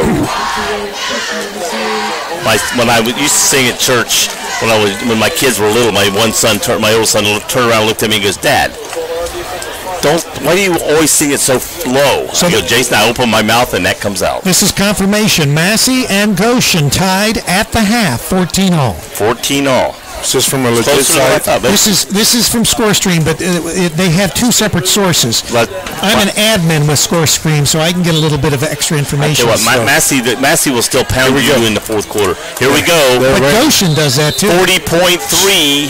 Chillicothe running the zone coverage to the other right side. Single Hands off up the middle. They still got the one timeout. Clock Yeah, is they running. didn't call it. Clock But is the running. clock is running. I thought when they ran the run play, They're running from 30 the line. seconds. They're running from the line. Here they are. They're ready. They're set up. Got to be a pass. One in the backfield, but Wallace is to the Let's right. save that timeout for Here he goes to the right, looking, throwing. Hughes, did he catch it? Yes. he did. Is that a bounds? Yes, he caught him. No, clock is Now they're stopped. stopping him for moving the chains. I think it was a first down. Yeah. It was. Nope, it's going to be about 2 yards shy, but maybe he got out of bounds. Nope, they have to call the timeout. They just called it. So Wilmington is over Batavia 10-0, which is surprising. I thought Wilmington would do a much better job against Batavia, but anyway, they do have the lead. Blanchester and Claremont Northeastern 35-0. Same score for Bethel Tate and East Clinton 35-0. Washington over McLean 34-0. I thought Washington was over here. That's a joke. Well, Trace here now has to do a running play. Or if it's a passing Pass play. play, yeah. Or if you're going to run it, you got to run towards the sideline. Where you can get out of bounds and Or or get a first down. You got to get points out of this. Yeah. Got to get Well, with points. 15 Do they have seconds, a field goal kicker where they at least kick a field goal? I've not seen him you kick could one do yet. 3 throws into the end zone if you could throw two, Yeah, but, at least. It takes 4 or 5 seconds. Of course, high school may take a little longer. Yeah. I'm thinking more he could throw at NFL. least 2 and then set up for the kick. But Yeah, if you throw it and he catches on the 5 and he doesn't make it to the end zone, everything's got to be to the end zone or the sideline. Now, All right, let's see if the Panthers can break the ice. to both sides. see if he's going to see There he gets it, they're in looking zone back. He's coverage. looking left this time, and almost picked off and then almost caught in the end zone. That took 4 seconds. He's right, Ricky. There you go. There you go. I think the defender that Let put us his head slow up it down. blocked the. Right. We had to get first down. So the question is, are they going to go for the end zone one last time? I'd put points on the board, whether it's 3. Do they have a field goal kicker? I've not seen him kick a field goal yet. Well, see, on that play, they could have literally ran for a first down, got this, and the clock enough to the get a ball- play up to. The ball is just shy of the 15, so He could have got everybody up during the dead ball. And they're going for it. Here it is. Do or die time. Must know no faith in my field goal kicker. 11.3 seconds, one in the backfield, 2 each side. Got to be Going back, he's going to run it to the left side. He's stuttering, stepping, he's getting hit. He got a first down. All right, well, stopping the clock now. 4.8 seconds. Can they get lined up quick enough to dead the Spike clock? it. I got to spike They it. got to spike. That's what I'm saying. They got to spike the ball. Oh, they had a timeout left. Oh, I thought they had were one. out. You lied to me. I thought they used Travis, you. I trusted you. I thought they used one in the first quarter. All right, so they do have a first down. So the question is, there's not enough time, more than likely, It's got to be one pass. to go to the end zone or to kick a field goal. You know, they can't. I mean, they Well, they didn't trust your field goal kicker there, so you know they're going for it. yeah. My thing is, but they do have time to. But if the they- ball's on the just shy of the 10. It's on the 9. You're at home. So you got You got to. If you throw a quick pass to the end zone, it's not caught. You could have 0.7 seconds left. to that run is the a play. 19-yard field goal. So that should be doable. I mean, you know. Well, he got 7 on the play, so it would have been a 28-yard field goal. 26. It's going to be Well, about. it was just shy of the 20. It was on the 19. It's on the 9. 29. The 10 back has 19, but then you're going to put the ball back 7 yards from the line of scrimmage to kick. So Well, that makes that a that's 26-yard field goal. Yeah, the other one would have been a 36. And it is at the 8-yard line. They're saying 8. But they're going to go for it. Got, again, 2 to the left, 2 to the right, 1 in the backfield. You get out here. 82 in Schweitzer. Now, Chillicothe is in zone coverage. They got 2 free safeties back on each side covering. Nobody gets by. Running to the right, looking, throwing into the end zone. Caught, but was he going out of bounds? Out of Out of bounds. And that ends the And half. that ends the half. They had to have that. Boy, they needed something there, yes. You had to come away with points. And again, in that situation, don't worry about an interception. Put the ball where your guy can catch the ball. Only he can catch it. So we're at halftime, 28-0. The Cavaliers over the Panthers. like the Cavalier band down here getting And ready. it's courthouse. See, you got me saying courthouse. It wasn't me that time, people. So Miami Trace ball in the second half, coming out in the third quarter because Chillicothe received and started the game off. No. Chillicothe Deferred. So Chillicothe will have the ball coming out. So it could be running clock 3 minutes into the third quarter. That's correct. That's correct. So let's hope that we can get a stop right here out of the. Oh, I thought Rick was going to say, "Let's hope we get out of here quick tonight." Well, my favorite restaurant is just in town here. Wendy's on the way out. No, not Wendy's. Well, the last time we were in town, Tim Hortons. it was closed when we got there. It's been a long time. You just don't remember, do you? No, it's always been McDonald's every time I've been there. Well, that's not my favorite restaurant. My favorite restaurant is Tim Hortons. Yeah. That's just your favorite restaurant. No. Ghostbusters. Chillicothe band is getting ready to play. Chaziz would be loving this one. We got Ghostbusters running across the field at us. And that is the female Ghostbusters. What? They got their backpacks on. Yep. Yeah. Okay, quick scores. Wilmington 10, Batavia nothing. Massey and Goshen tied up 14-all. Springfield over Beaver Creek 24-0. Blanchester 35, Claremont Northeastern nothing. Bethel Tate 35, East Clinton nothing. And 34-0 Washington over McLean. And of course our score here 28-0. A lot of zeros on the scoreboard right now. A lot of goose eggs. That's right. All right. So we're gonna go through this and let them listen to the band. You guys are doing the game. You do what you want. We'll let them listen to the band. All right, we'll listen to the band, and then we'll the Cavalier band is on the field. We'll go ahead and catch all the pageantry, as they say. Yeah.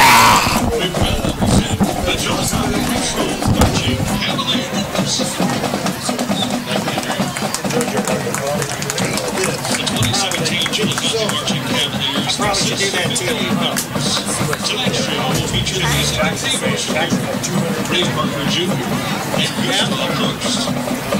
It will also feature the talents of Color Guard members Anna Jenkins, Caroline Crump, Sydney Hurst, Kirsten Owens, and Sammy Rhymes.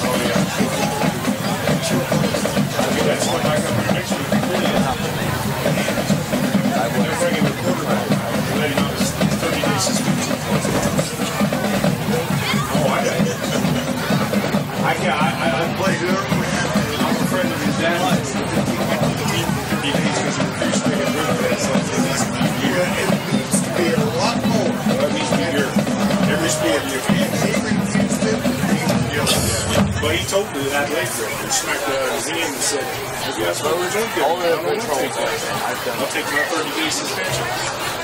The band is proud to present the 2017 competition show entitled Ghosts. It's only 30 days. See, I was coaching basketball at Reno, we had a kid get in trouble in rehab. He's actually in the car. The other kids, but it was his car. And their rule was if you get caught drugs or alcohol this year, every school. And it should be that way, because that's why that kid didn't take it. He knew in 30 days he'll be back. They actually had one of the coordinators quit over part of that.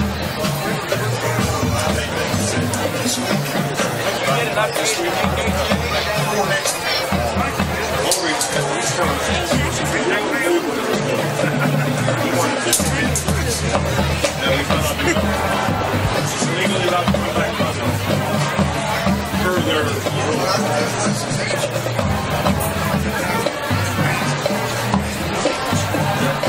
But it's killing it. They lost two good Portland innings. So he was a 200-yard pass or 200-yard run.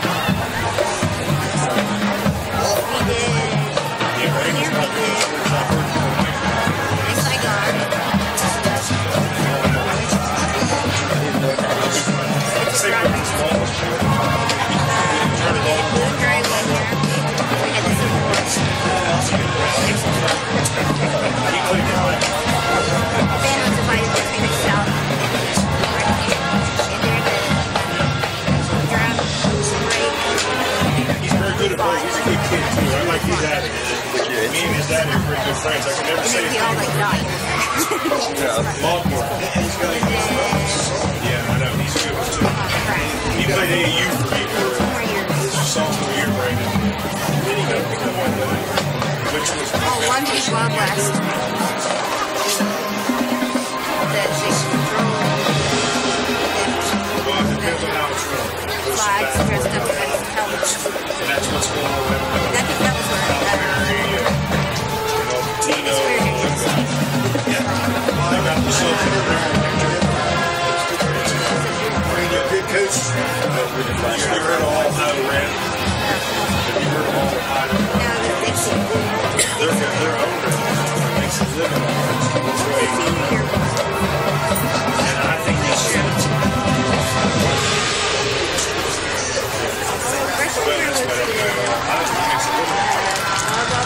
Plus, he gets a lot of kickbacks from Tino's daughter was just made an Adidas rep. Go figure. Yeah, there's a lot of dirty play in those bigger organizations. Yeah, mine's just a lot of small ones. Yeah, I know, but I don't even know where the tapes went to, and I don't even have anything to play them on.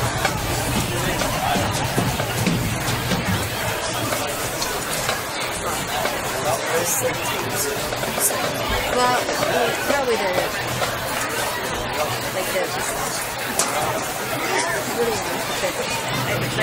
contest show. Yeah, I like to watch the actual contest show.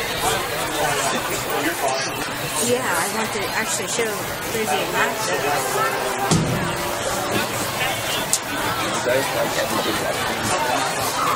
Yeah, when we were at the stands, we did in Lion 6 tonight. Hang on, Sloopy. All the old ones.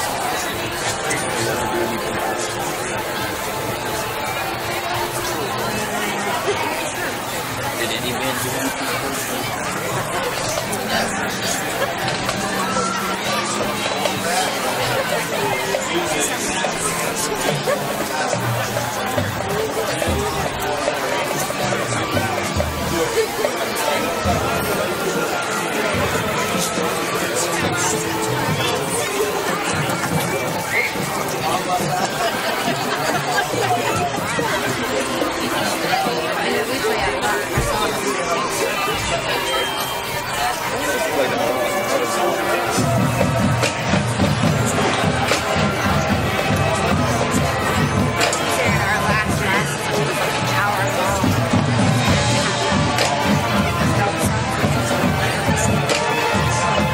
to the basketball? Again, you have a small bladder, dude.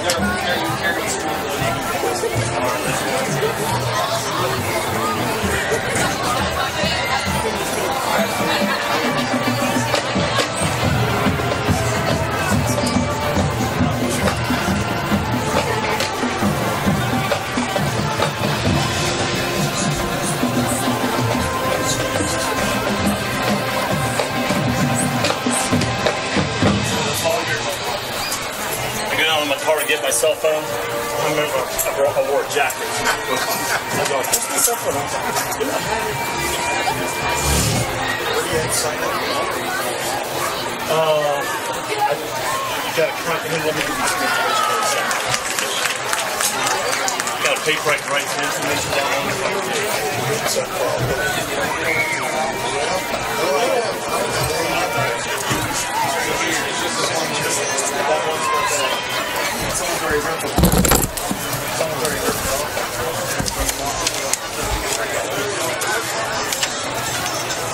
Soloists tonight included Shane McCool on trumpet, Gary Warfield on alto saxophone, Dave Smith on trombone, and Calvin King on mellophone. The band competes in their last competition of the season at Athens High School tomorrow afternoon. The band takes the field at 12:15. Let's hear it one more time for the Chillicothe High School Marching Cavaliers.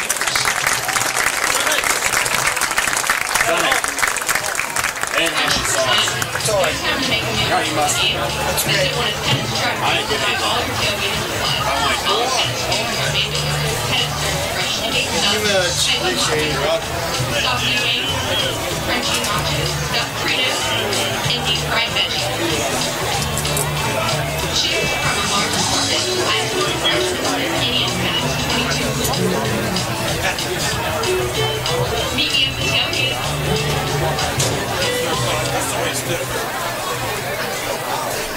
Yeah. teach it in the summer. I don't teach it until next July. Okay, but that's my email and my phone number. And what I'll do is when you email me, once I start the class, I will then send you the invitation. I contact OHSA and they send you an invitation to follow this link. You click that link, it takes you, and then you sign up with OHSAA and they put you in my class. Major Head Advisor Cerviali, the pride of the Panthers in 2017 Miami Trace High School Marching Panther Pride. Tonight, we will rock you, featuring some of our favorite rock and roll tunes. The Marching Panther Pride presents Rock On. Rock and roll, Rick. We open tonight with a 1991 rock anthem by Nirvana from the album Nevermind. Here Smells Like a Teen Spirit. I was reading because I was subscribed to all these journal, trade publications for radio and they said for low powers, the music that I want to play is what you have to play in order to make money. Oldies, it's just not. You don't have the people wanting to listen to that. Although we're not going to have that much music because we're going to try to go all talk and all show. Right. You're going to have that much music. Just some dead space type music. Right. Yeah. Things have really developed out real well. We just got a Christian university, Christian school up in Columbus and other roads for grand a month. And we've gone over the 10,000 mark so far. These sponsored advertisers. Right. We're starting to pay the bills now. I told Charlie and Chris, I said, hey, if I wasn't working at Kohl's full time, I'm good for that. That's why you do the t-shirt company. Charlie's making 25%, plus he's getting 5% of the sales. He's getting 30%, so he wrapped up that $3,000 deal, which is the check that we're getting from the Christian school, so right there, $900. You got to play. Oh, man. What is our punter practicing? Originally, our next selection is by the... We're at halftime. They score 28-0. The Cavaliers of Chillicothe over the Panthers of Miami Trace. Right now, the Miami Trace marching band on the field. You're listening to CampusNation.com, the sports animal, your home for high school and college sports, and WZAA 106.9 FM in Jeffersonville.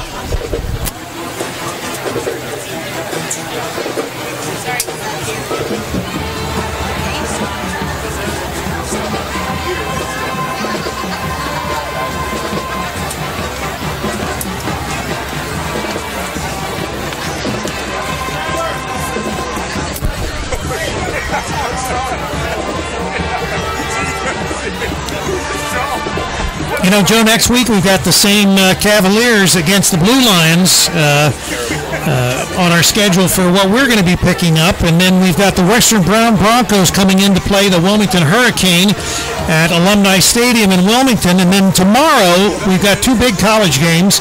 Of course, the Fighting Quakers, they host the Marietta Pioneers, and we go to Urbana, the Notre Dame Falcons against the Urbana Blue Knights.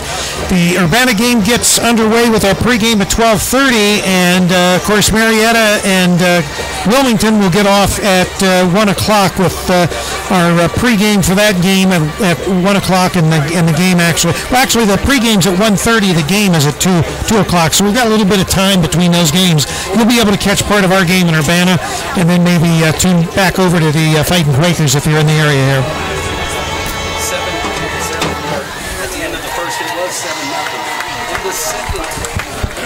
From their seventh studio album, we end tonight's show with a classic by AC/DC. Here's our version of Back in Black. Then also in the second quarter, we had a TV battle with Brandon Miller to, who was that to? Will Roger. And that went for 65. The PAT on that one was real good.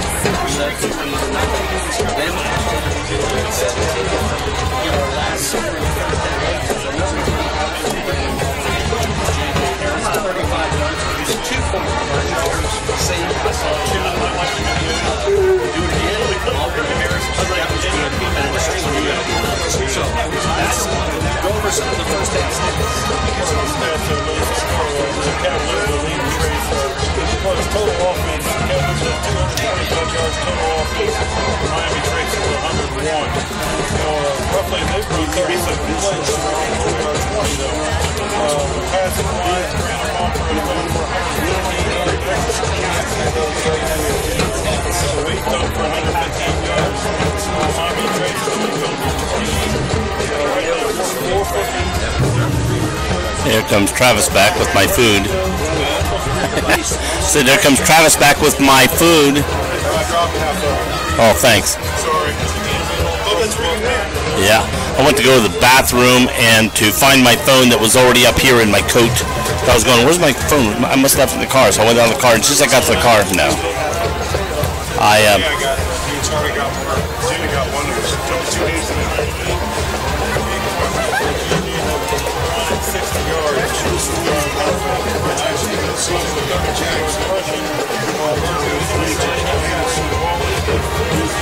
I'm waiting to go eat meat because Rick owes me for every game I've done so far, so I'm going to go in. I'm waiting to go in and order the biggest meal I've ever had. I'm going to order up like 10 sandwiches. I said, you owe me for every game I've done. I'm keeping a count, and we haven't went out to eat one time, McDonald's. So one of these days I'm going to go out at the end of the season. So we'll just combine it, and I'll get you a Happy Meal. Yeah. How's that? I won't be very happy with Meal? That. No, I won't be very happy with a Happy Meal.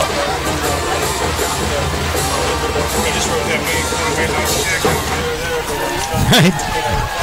I think I'm going to start buying some McDonald's stock. Let's hear it one more time for the 2017 Miami Trace Marching Band Prom. This year, the band will be performing at the Rock and Roll Hall of Fame in Cleveland, Ohio, as well as other festivals and parades. Now, I'll tell you, we did a great game, and we're going to go back. We were at the Hall of Fame Stadium, because we feature the Malone Pioneers, and we were at the Hall of Fame Stadium 2 weeks ago for that game. That was a great game. And we go back for a Thursday night game on Campus Nation here in 2 weeks, I think. Once again for the Malone Panthers. I'll probably be in South Carolina. Let me see if I can pull that game up. That stadium is incredible. They really are doing a great job in remodeling that stadium. We've got the Findlay Oilers and the Malone Pioneers on Thursday, October the 26th. I'll be in South Carolina. And that game will get underway at 7:30 on Campus Nation. So that'll come from the Hall of Fame Stadium. If you want to do a game from South Carolina, let me know. I'll be down there that time. Yeah. We figured out how to open the windows. They've got automatic windows. You press a button and the glass comes open because they got like bulletproof glass. Oh, it's great. It's not working. It's still underway. It's not working. Yeah, you don't have to worry. The windows aren't foggy or anything. And we were in a private suite. All the media has their own private suites. Big, and they're big. I mean, they fed us too. That was good. So I'll be anxious to get back to Hall of Fame Stadium.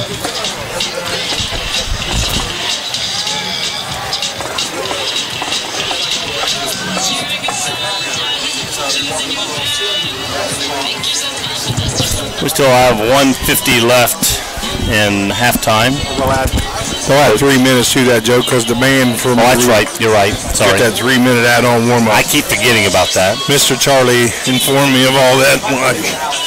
Got to give the band their time. They practice all week, too. I remember when I was in high school, our team was the home team, and Blanchester came in with some sort of special thing they were going to do, handing out roses to people. I don't know if it was senior night or whatever.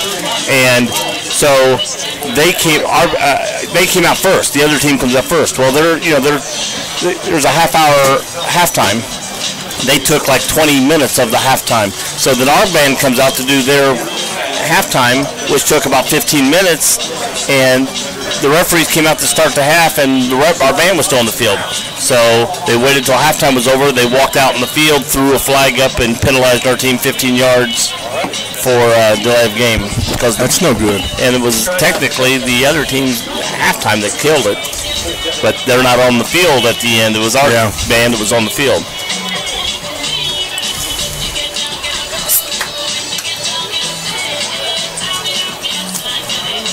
What are we pouring in there, huh? Yeah, we got a little mixture going in the bottle here beside me. We got to check these things out. All the possibilities of being on air and not live on camera. Yeah, that's right. We can turn that camera around here. Yeah, we're doing we got down to 10 seconds. Everybody's circling up. We can get ready to do a field goal kick here for Chillicothe. Let's see. Boom. Wow, he went over the top of that upright, and he kicked that ball from the 22-yard line. That's a 32-yard kick, and he made it with 20 yards to spare. So if he needed to go deep to win a game, he has a possibility. He's got the leg. And there's that 3 minutes put back up on the clock now. We're down to 2:45. We have any updates, boss? Or is everybody at halftime? My question on that is, why don't they just add 3 minutes to the halftime instead of running it down and then putting 3 minutes back up? Well, that way those band directors got to keep track of what time and it's up there so they can see. That was my thoughts too, and I asked him, it was like, that's because you know how you plan out your quarters and your stuff? They plan out their routine should be at this point by this long. Well, if they knew there was 33 minutes on the clock, they'd know. They know they get to full 30. Last week, said Jackson had 200 in their band. Wow. And they both took 15 minutes to do their. You want to see a band, see Beaver Creek's band. It's like a college. They come in semi-trucks with their band. I mean, not trucks. Yeah. It's unbelievable. Rick loves to talk about Beaver Creek's band. The Beavers. I like to talk about their food up in the press box. Oh, they had food in the Oh my God. At the high school game? At the high school game. You could feed 50 people and still have food left over at their press box. Well, Rick's going to work us out a contract here with the Boosters. I got to go to Beaver Creek once last year. You got to send me back to Beaver Creek so I can get fed again. Tell Travis about their band. Well, Beaver Creek has probably one of the top 3 bands in the state, and they are, 300 plus strong. It's a huge marching band. How many semi-trucks do they pull in? Anywhere they go out, they usually place first or second in any competition they go to. But it is probably one of the premier marching bands as far as high school in the state. It looks like a college band pulling into a high school stadium. Are they? Well, Joe, we're under 45 seconds to go here. Meeting the minds at the middle of the field. We got to get Wilmington set up to play Beaver Creek. That's what we need to do. At Beaver Creek. At Beaver Creek. You got that right.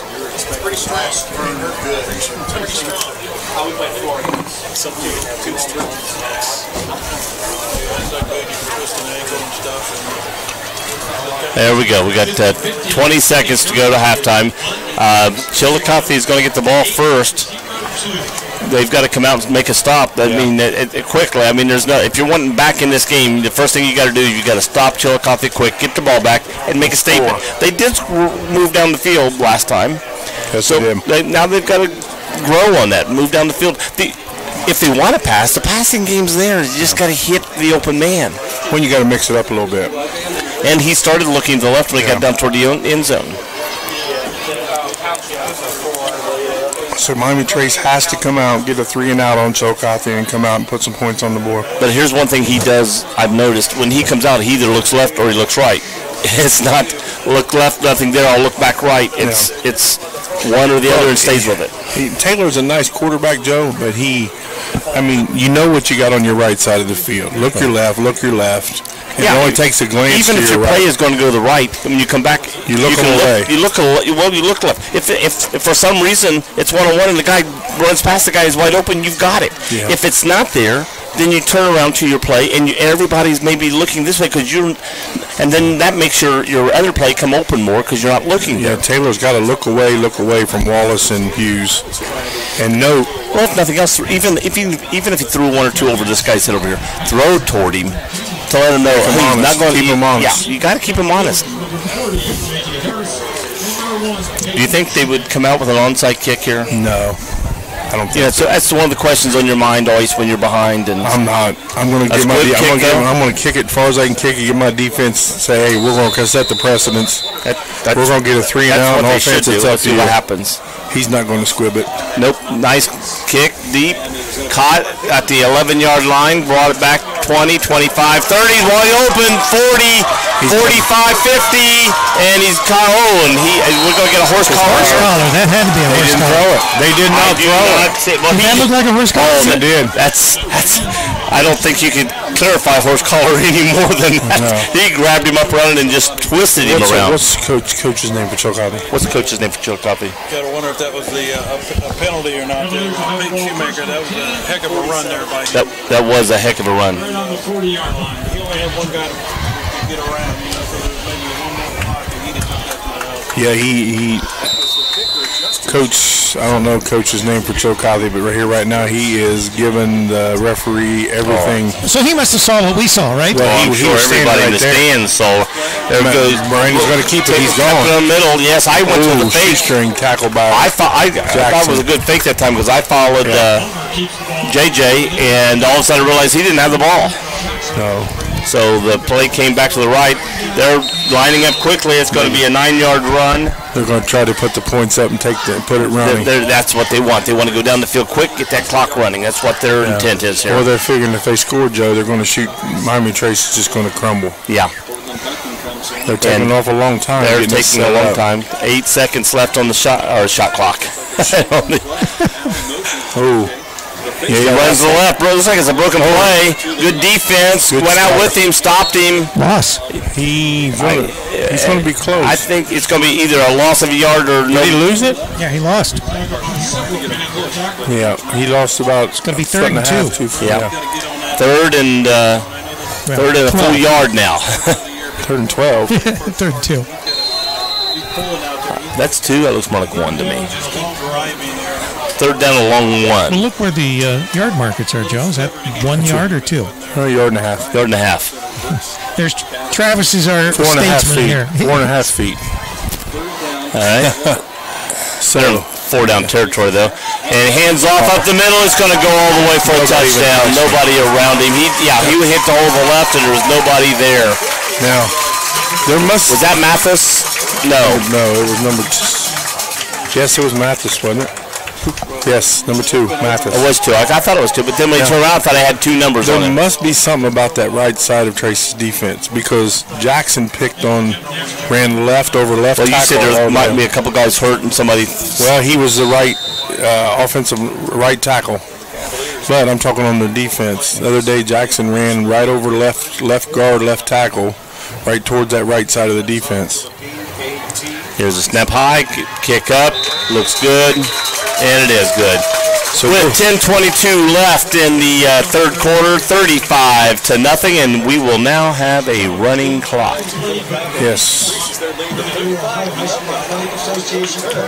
What basically that would mean is unless there's actually an actual timeout or an injury penalty. Yeah. Even on passing plays, it's still running. That's right. Even if a penalty is thrown, like a penalty is thrown, they go on clock, but continues to run other than for injury or an actual real timeout. Yeah.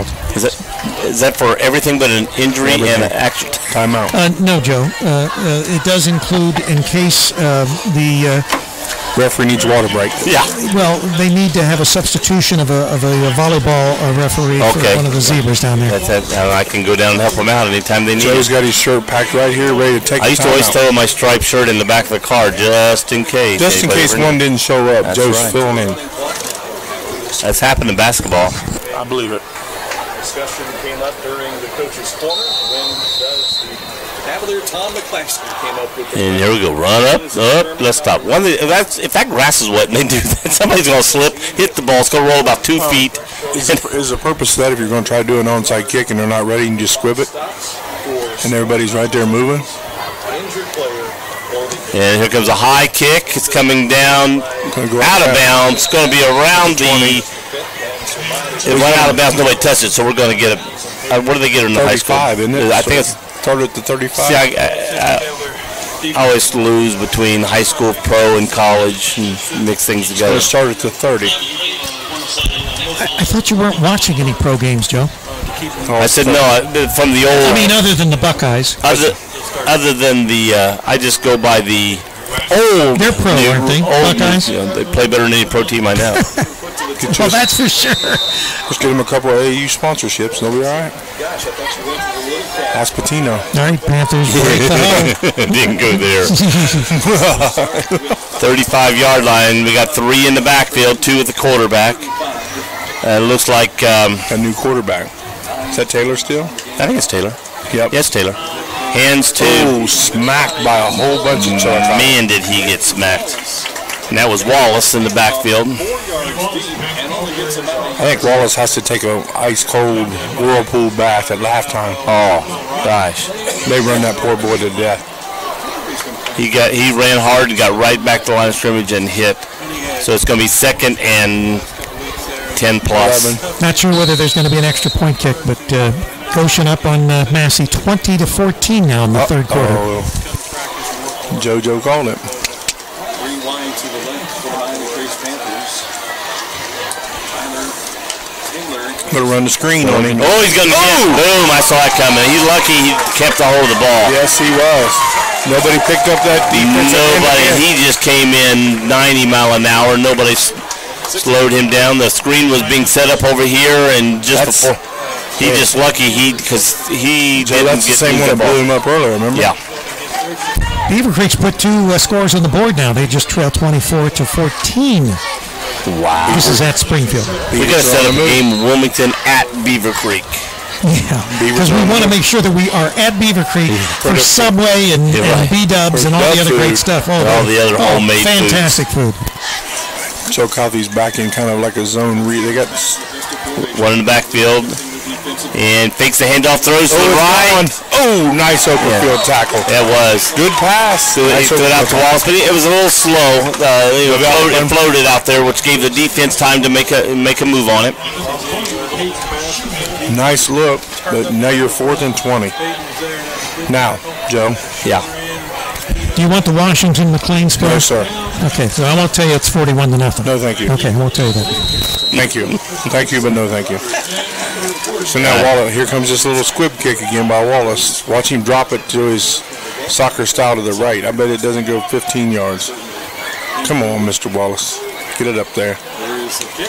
Nope, he did. Prove me wrong. That would go straight out of bounds so again. He went 20. If he could kick it this way, there's more field over here. He kicks that way and goes straight out of bounds. He's only 10 yards off the out of bounds. He's a soccer style punter, Joe.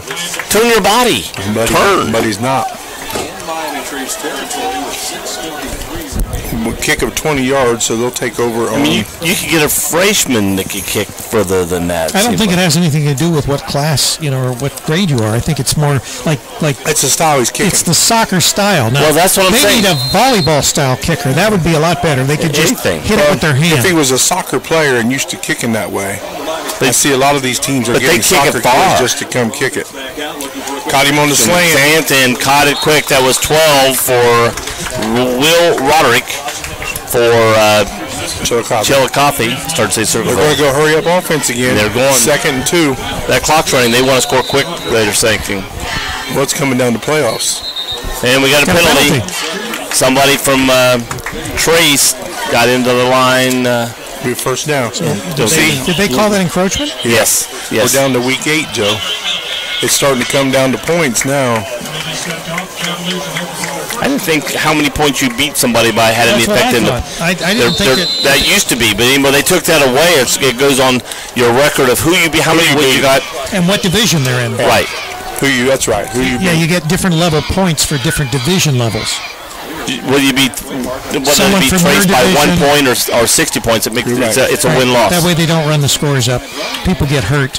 Yeah. And they don't have those big bubbles yet. Well, it looks like maybe then, I'm sorry, Chillicothe's practicing their hurry-up offense. You're up 35 points. Practice here. It's not much practice when you can do what you want at will anyway, so. We got 3 trips to the right. We got 1 to the left, 1 in the backfield. Safety's treating. Wallace is cheating over to the right. One of these receivers gets by, Joe. It's touchdown. Yeah, it's Connor Mathis in the backfield with the quarterback, Brandon Muffner. And he got hit quickly. Blow, whistles blowing, let go, guys. Good job. Defense. So it's 3rd and 6. Yep. Blanchester over Claremont Northeastern, 42-0. Wow. C&E must not have anything. Hillsborough, I think, destroyed them. 3rd and 6.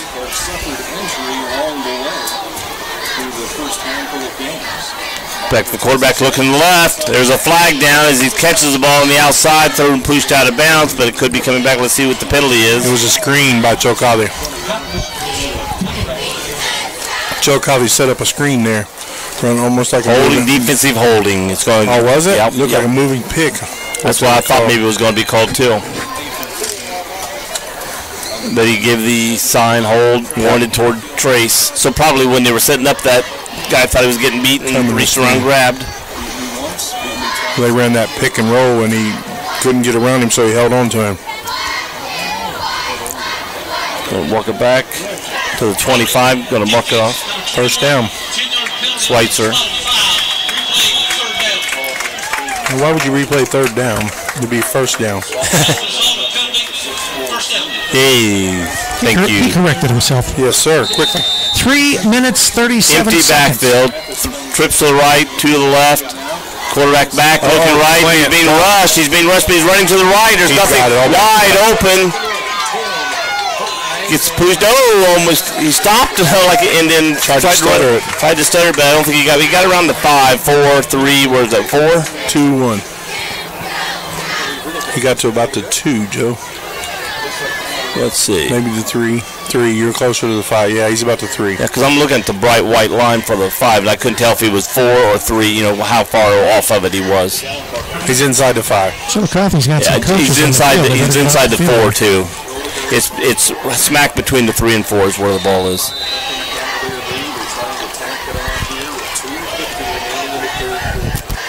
And 2:46 left in the 3rd quarter. We got Mathis in the backfield with the quarterback. Quarterback keeps it, going to run up the middle, hit immediately. He's going to get maybe a yard. Going to get a yard to at least to the 2, almost to the 1. Going to get probably about the 1.5 yard. Let's see. He's going to follow Mr. Mathis. I think he's going to go left here. Well, he's looking left to pass. He's throwing, slant in. Did he catch it? Yes. Touchdown. Yep. Holds it up to the official. That was 12 again. Will Roderick. Roderick's having a heyday. He is. He came in on that slant and just threw it right to him. And the key was when he caught it, went down, did he keep control of the ball? And he did. Again, all set up to the left of the center. The quarterback is the holder. I just now noticed that. For the kicker. Now they come back over, set up. And 42. Good. 42-0. And again, a little over 2 minutes to go in the 3rd. Why does the clock stop? Did we stop the clock to the kickoff? Just for the I thought it'd keep on running. No, they give them time to get out there and set up for the kickoff, and then it'll meet. As soon as they place it, they'll go. And they'll start the clock up there. So there's another time for the clock to stop, Rick. You didn't mention that one. Come on, Rick. I want to remind everybody our sponsors tonight, the Haunted Hollow, Modern Woodman, the Final Resting Place, and Potluck Greenhouse. I want to thank our sponsors.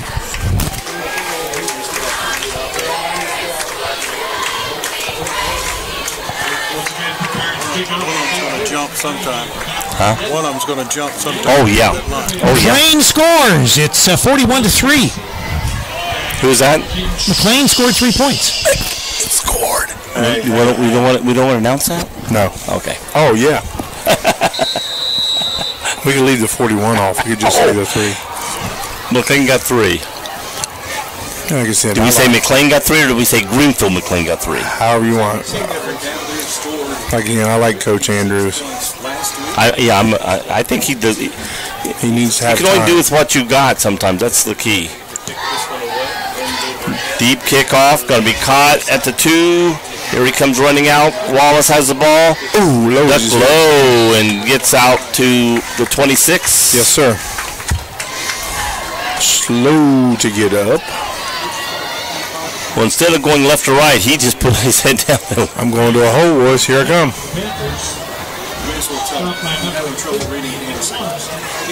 You know, when you're taking the beating you're taking already, it's like I try to get near that sideline and step out of bounds or something. And this is Coach Williams here. Massey has kicked a field goal, so it's 20-17. The Warriors over the Falcons still. This is his first year at Miami Trace. I can remember when Miami Trace people feared them. Oh, yeah. Oh, you mean feared Miami Trace? They feared Miami Trace? Yes. Yes. Remember, everybody feared And this Miami is Coach Williams. I think this is his first year, and he's trying. Well, that's the thing. When you take over a program that's somebody else's kids, somebody else's stuff, you got to sell them on your program, and then you've got to look what you've got, and you've got to. And I say it takes 3 years, 2 to 3 years to do it that. does. At least 2, possibly 3. Which that's why I like the coach at Wilmington College. He's already turned that program around, and he doesn't have any of his boys in the program yet. How many wins have they got now? Just still the 1? They're 2, and that's more than they've had in the last 25 years.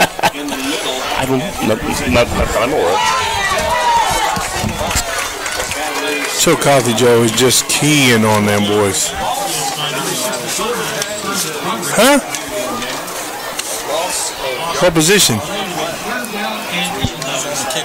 On the kickoff. Next time on the kickoff return. Okay. 42-0 Cavaliers with the lead upon the sideline. We'll take a 30-second break and return in just a moment.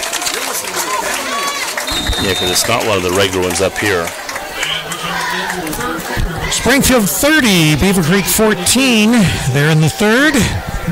As we said, the Goshen Warriors 20 and the Massey Falcons 17. They also are in the third. Bethel Tate 42, East Clinton 7. So each team has scored a touchdown since coming back the second half. It's Washington 48, McLean 3. And Wilmington still over Batavia 10-7. I don't do them all the time.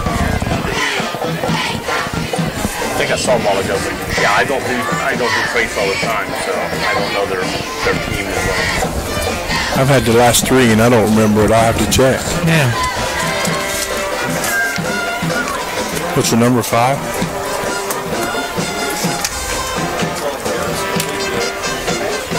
$56. Okay, I thought you said 5. He did, but he changed it when he put it over here. Huh. I have to keep an eye on that. See, they're over there on the bench. The one you kept announcing earlier used to have a kicker that was a girl. Oh, yes, well, Beaver Creek had 2 girls. 2 girls, yeah. Yeah, the kicker for the Lions. And we just did a Wilmington College game where there was a female kicker, I think, for one of the colleges. And boy, he got rid of that. Oh, he drops the ball. Quarterback did a great job to end again over here. And got by. He just got by, just threw his man aside, went right in. He got rid of the ball, and the ball hit Wallace in the hands and dropped it. It was quick. But Wallace wasn't expecting it that quick, but he had to get rid of it quick. And quarterback did a good job of getting it out of his hands.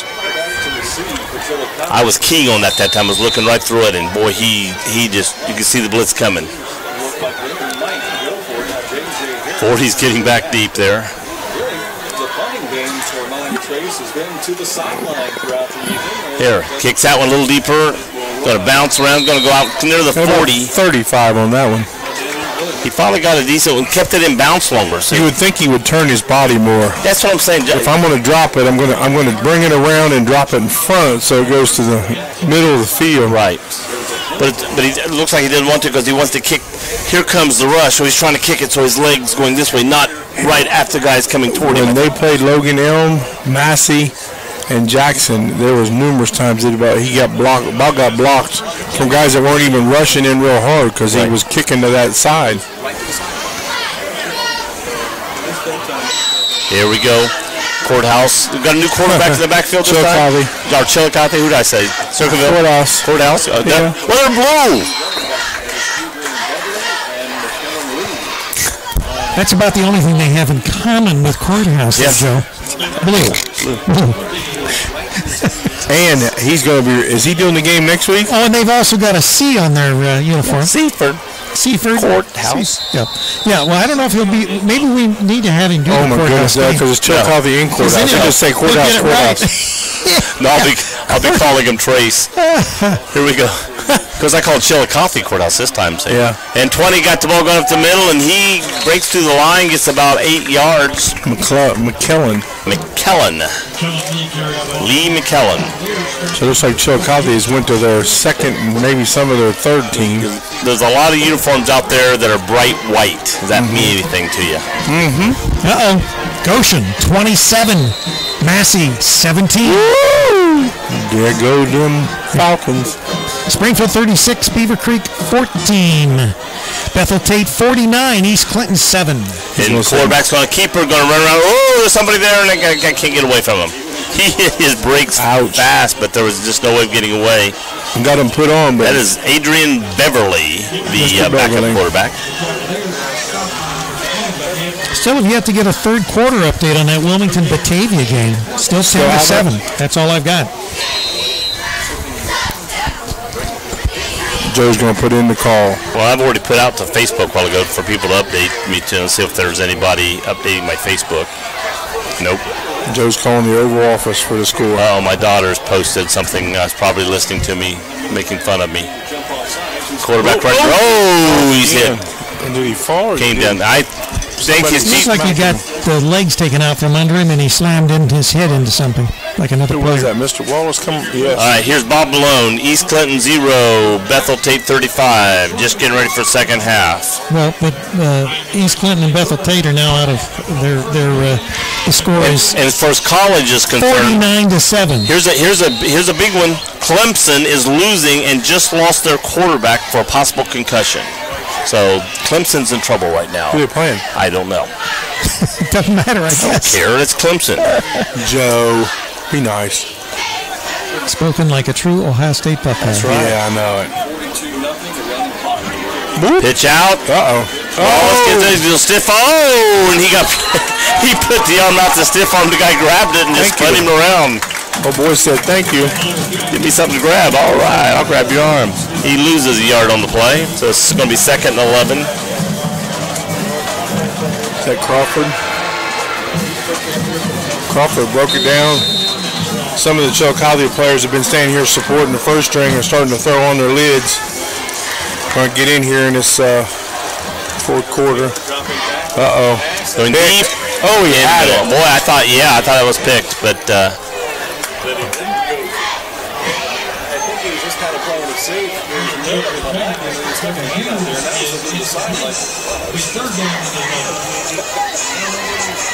I thought he had that. And that was number Peyton Shoemaker? Yeah. He had that picked and was around the outside. He was. His teammates were even setting up blocks for him to run it.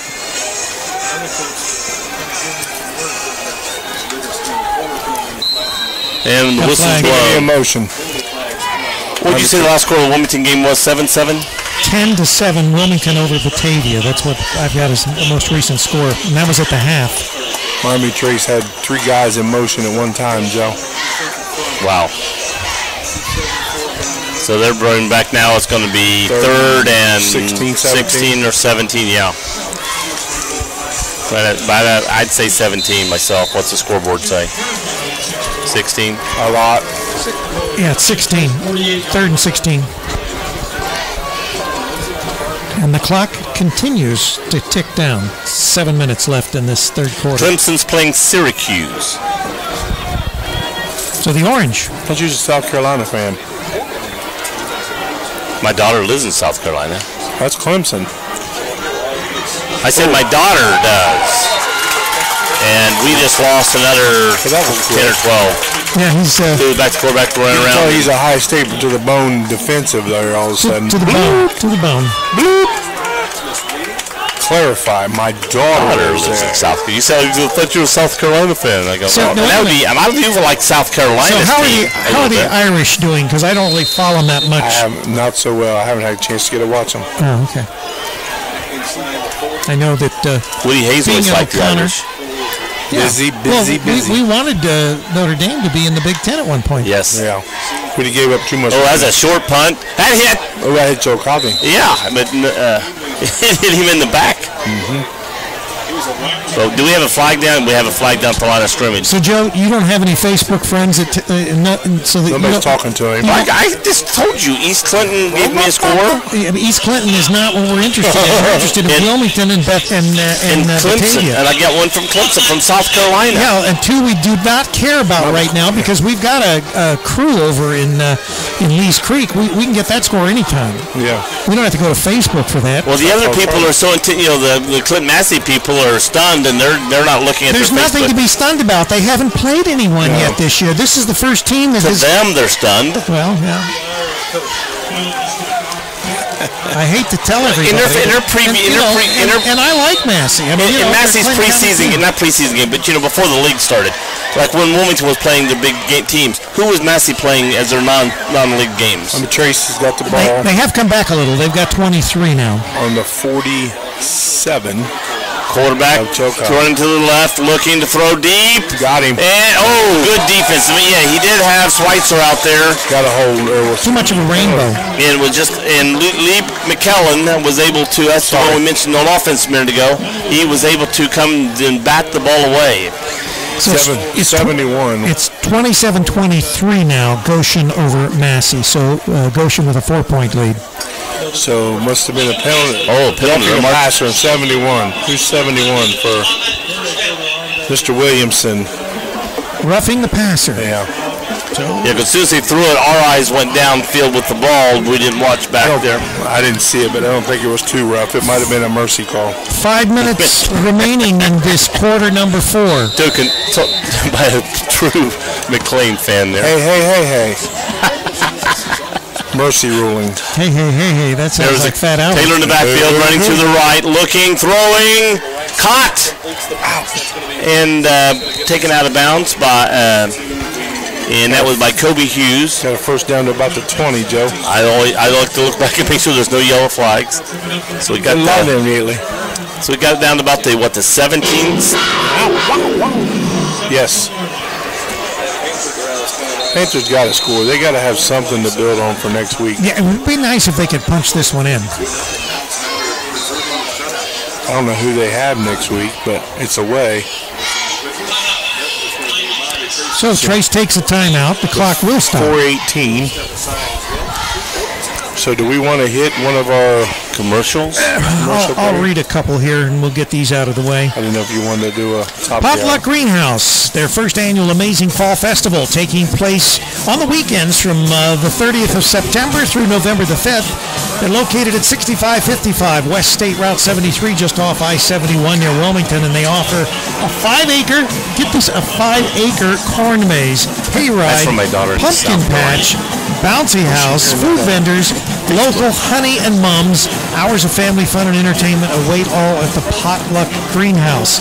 Come pick your own pumpkins, enjoy some apple cider, and a relaxing afternoon at the Potluck Greenhouse. Some warm cider sounds pretty good right now. That it does. Yeah. Their phone number 937-382-8312. Their website potluckgreenhouse.com. We resume action. First down. Clock starts on the 17-yard line. Courthouse could getting close down toward the end zone, running to the left, throw, and he just threw that ball away. He felt the pressure. Yeah, because I'm working right over his shoulder, and when he threw the ball on a line, he was nowhere near anybody. Well, Mr. Williamson decided, hey, I got a penalty last time. I'm going to get you before you get rid of it this time. He was pursuing down the line like a good defensive end is to do. Yes. So Chillicothe Joe's going to try to keep the goose egg up there. Right, and so it's 2nd and 10. Question. Trace is in 4-down territory. Well, they got single coverage to the right. The free safety's floating to help with the trips. Why wouldn't you go slant right here? There's nobody between you He's and the looking back. goalpost. He's looking back. He did. And he drops the ball. They did just what you said. And he did a good job. He got the ball, looked left, and then came back right, had the man, and drops the ball. Massey just got a safety. It's now 27-25 Goshen. Wow. He said it was coming down to the last play. Whoever had the ball last. Whoever has the ball last. Now, last couple weeks I've had these games, Hughes does not drop that. He catches it.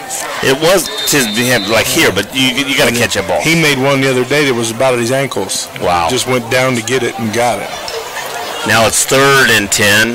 Now, is this safety going to cheat this way this time, or is he going to... No, Chillicothe's shifting everything to the right, Trace's left. Throw it again. Give him a chance. Looking left. Gonna throw deep.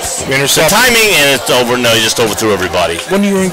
Bob, be quiet. You're not on the field. No, I'm not down there. Shut up. So now it's going to be 4th and 10.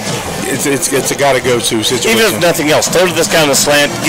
If he gets 7 yards, now then it's going to be 4th and 3, not 4th and 10. I know.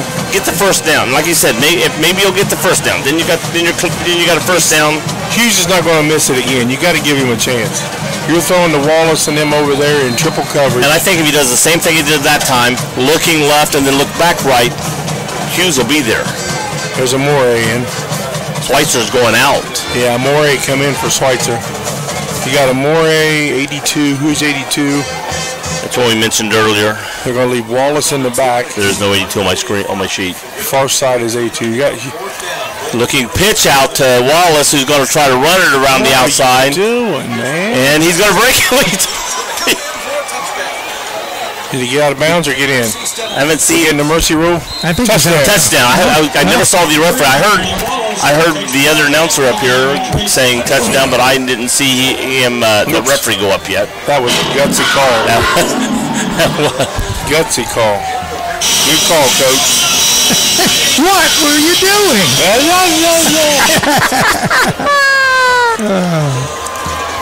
Good call, Coach.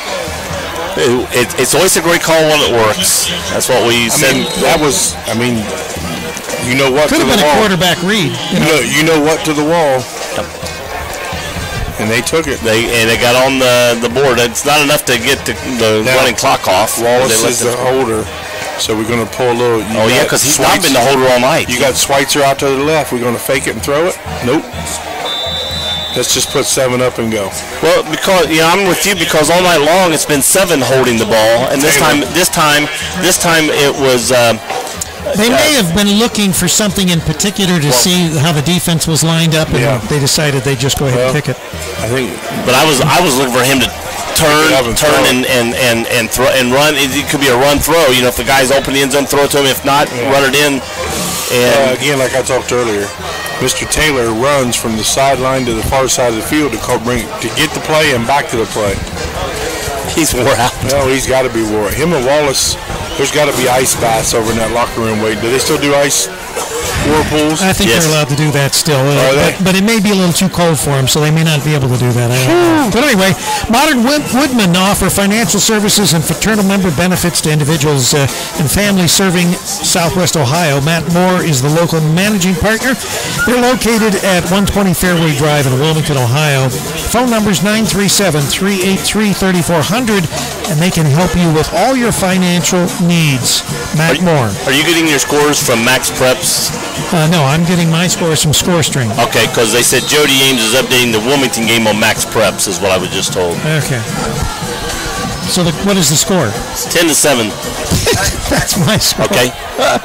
Oh, gosh. 20, 25, 30, 35. Oh, wow. Boy, I tell you what, if he'd have just tried to go around this guy, there was a hole over here. He put his head down and just boom, went down. Springfield 36, Beaver Creek 21, Massey and Goshen. Goshen leading 27-24, Bethel Tate 49, East Clinton 7, Blanchester 42, Claremont Northeastern nothing, Washington over McLean 48-10. I thought Goshen and Massey was 25-27. It's 27-24. So once again, it's the we thought they had gotten a safety, and it was probably incorrect. And handoff, breaking around the right side, broke it back toward the middle, and gained about 16 yards on that run. Enough for a first down plus. And they're in the fourth quarter, but most everyone else is with a running clock all over the area. We're about done. 22 seconds to go. That's the last play of the third quarter. I don't see them hiking the ball here, but they're going to the line of scrimmage. They may try to get one more play off. Again, you got third and second string guys in. Whoa, he's clear off sides. Yeah, he is. Ref's backing him up. Oh, yeah, the ref is backing him up. Whoa, son, you're out of whack. I mean, the line of scrimmage is about a yard behind him when he got there and looked over to the referee. How am I? That's one of them poor little fellas. When they look at the ref and ask, the referee is allowed to tell them. But not when you're 3 yards deep in that. Are they calling this? Yeah, that was game. Well, that was game. I was saying the third quarter. I just announced the end of the third quarter. It's the end of the game because this running clock throws me. It's 42-7. I'm looking at that. I thought Joe is in the twilight zone. I didn't know it was fourth quarter already. Come back, Joe. Hello, Joe. So that is our game tonight from Miami Trace, and see if anybody can give me an update on Facebook while I'm here. Yeah, why don't you get that done? I'll go over some of the important stuff here now. We want to remind everybody that next week we will have the same Cavaliers at Chillicothe facing the Washington Blue Lions. We'll be there to cover that game. We also have Western Brown facing the Wilmington Hurricane at Alumni Field.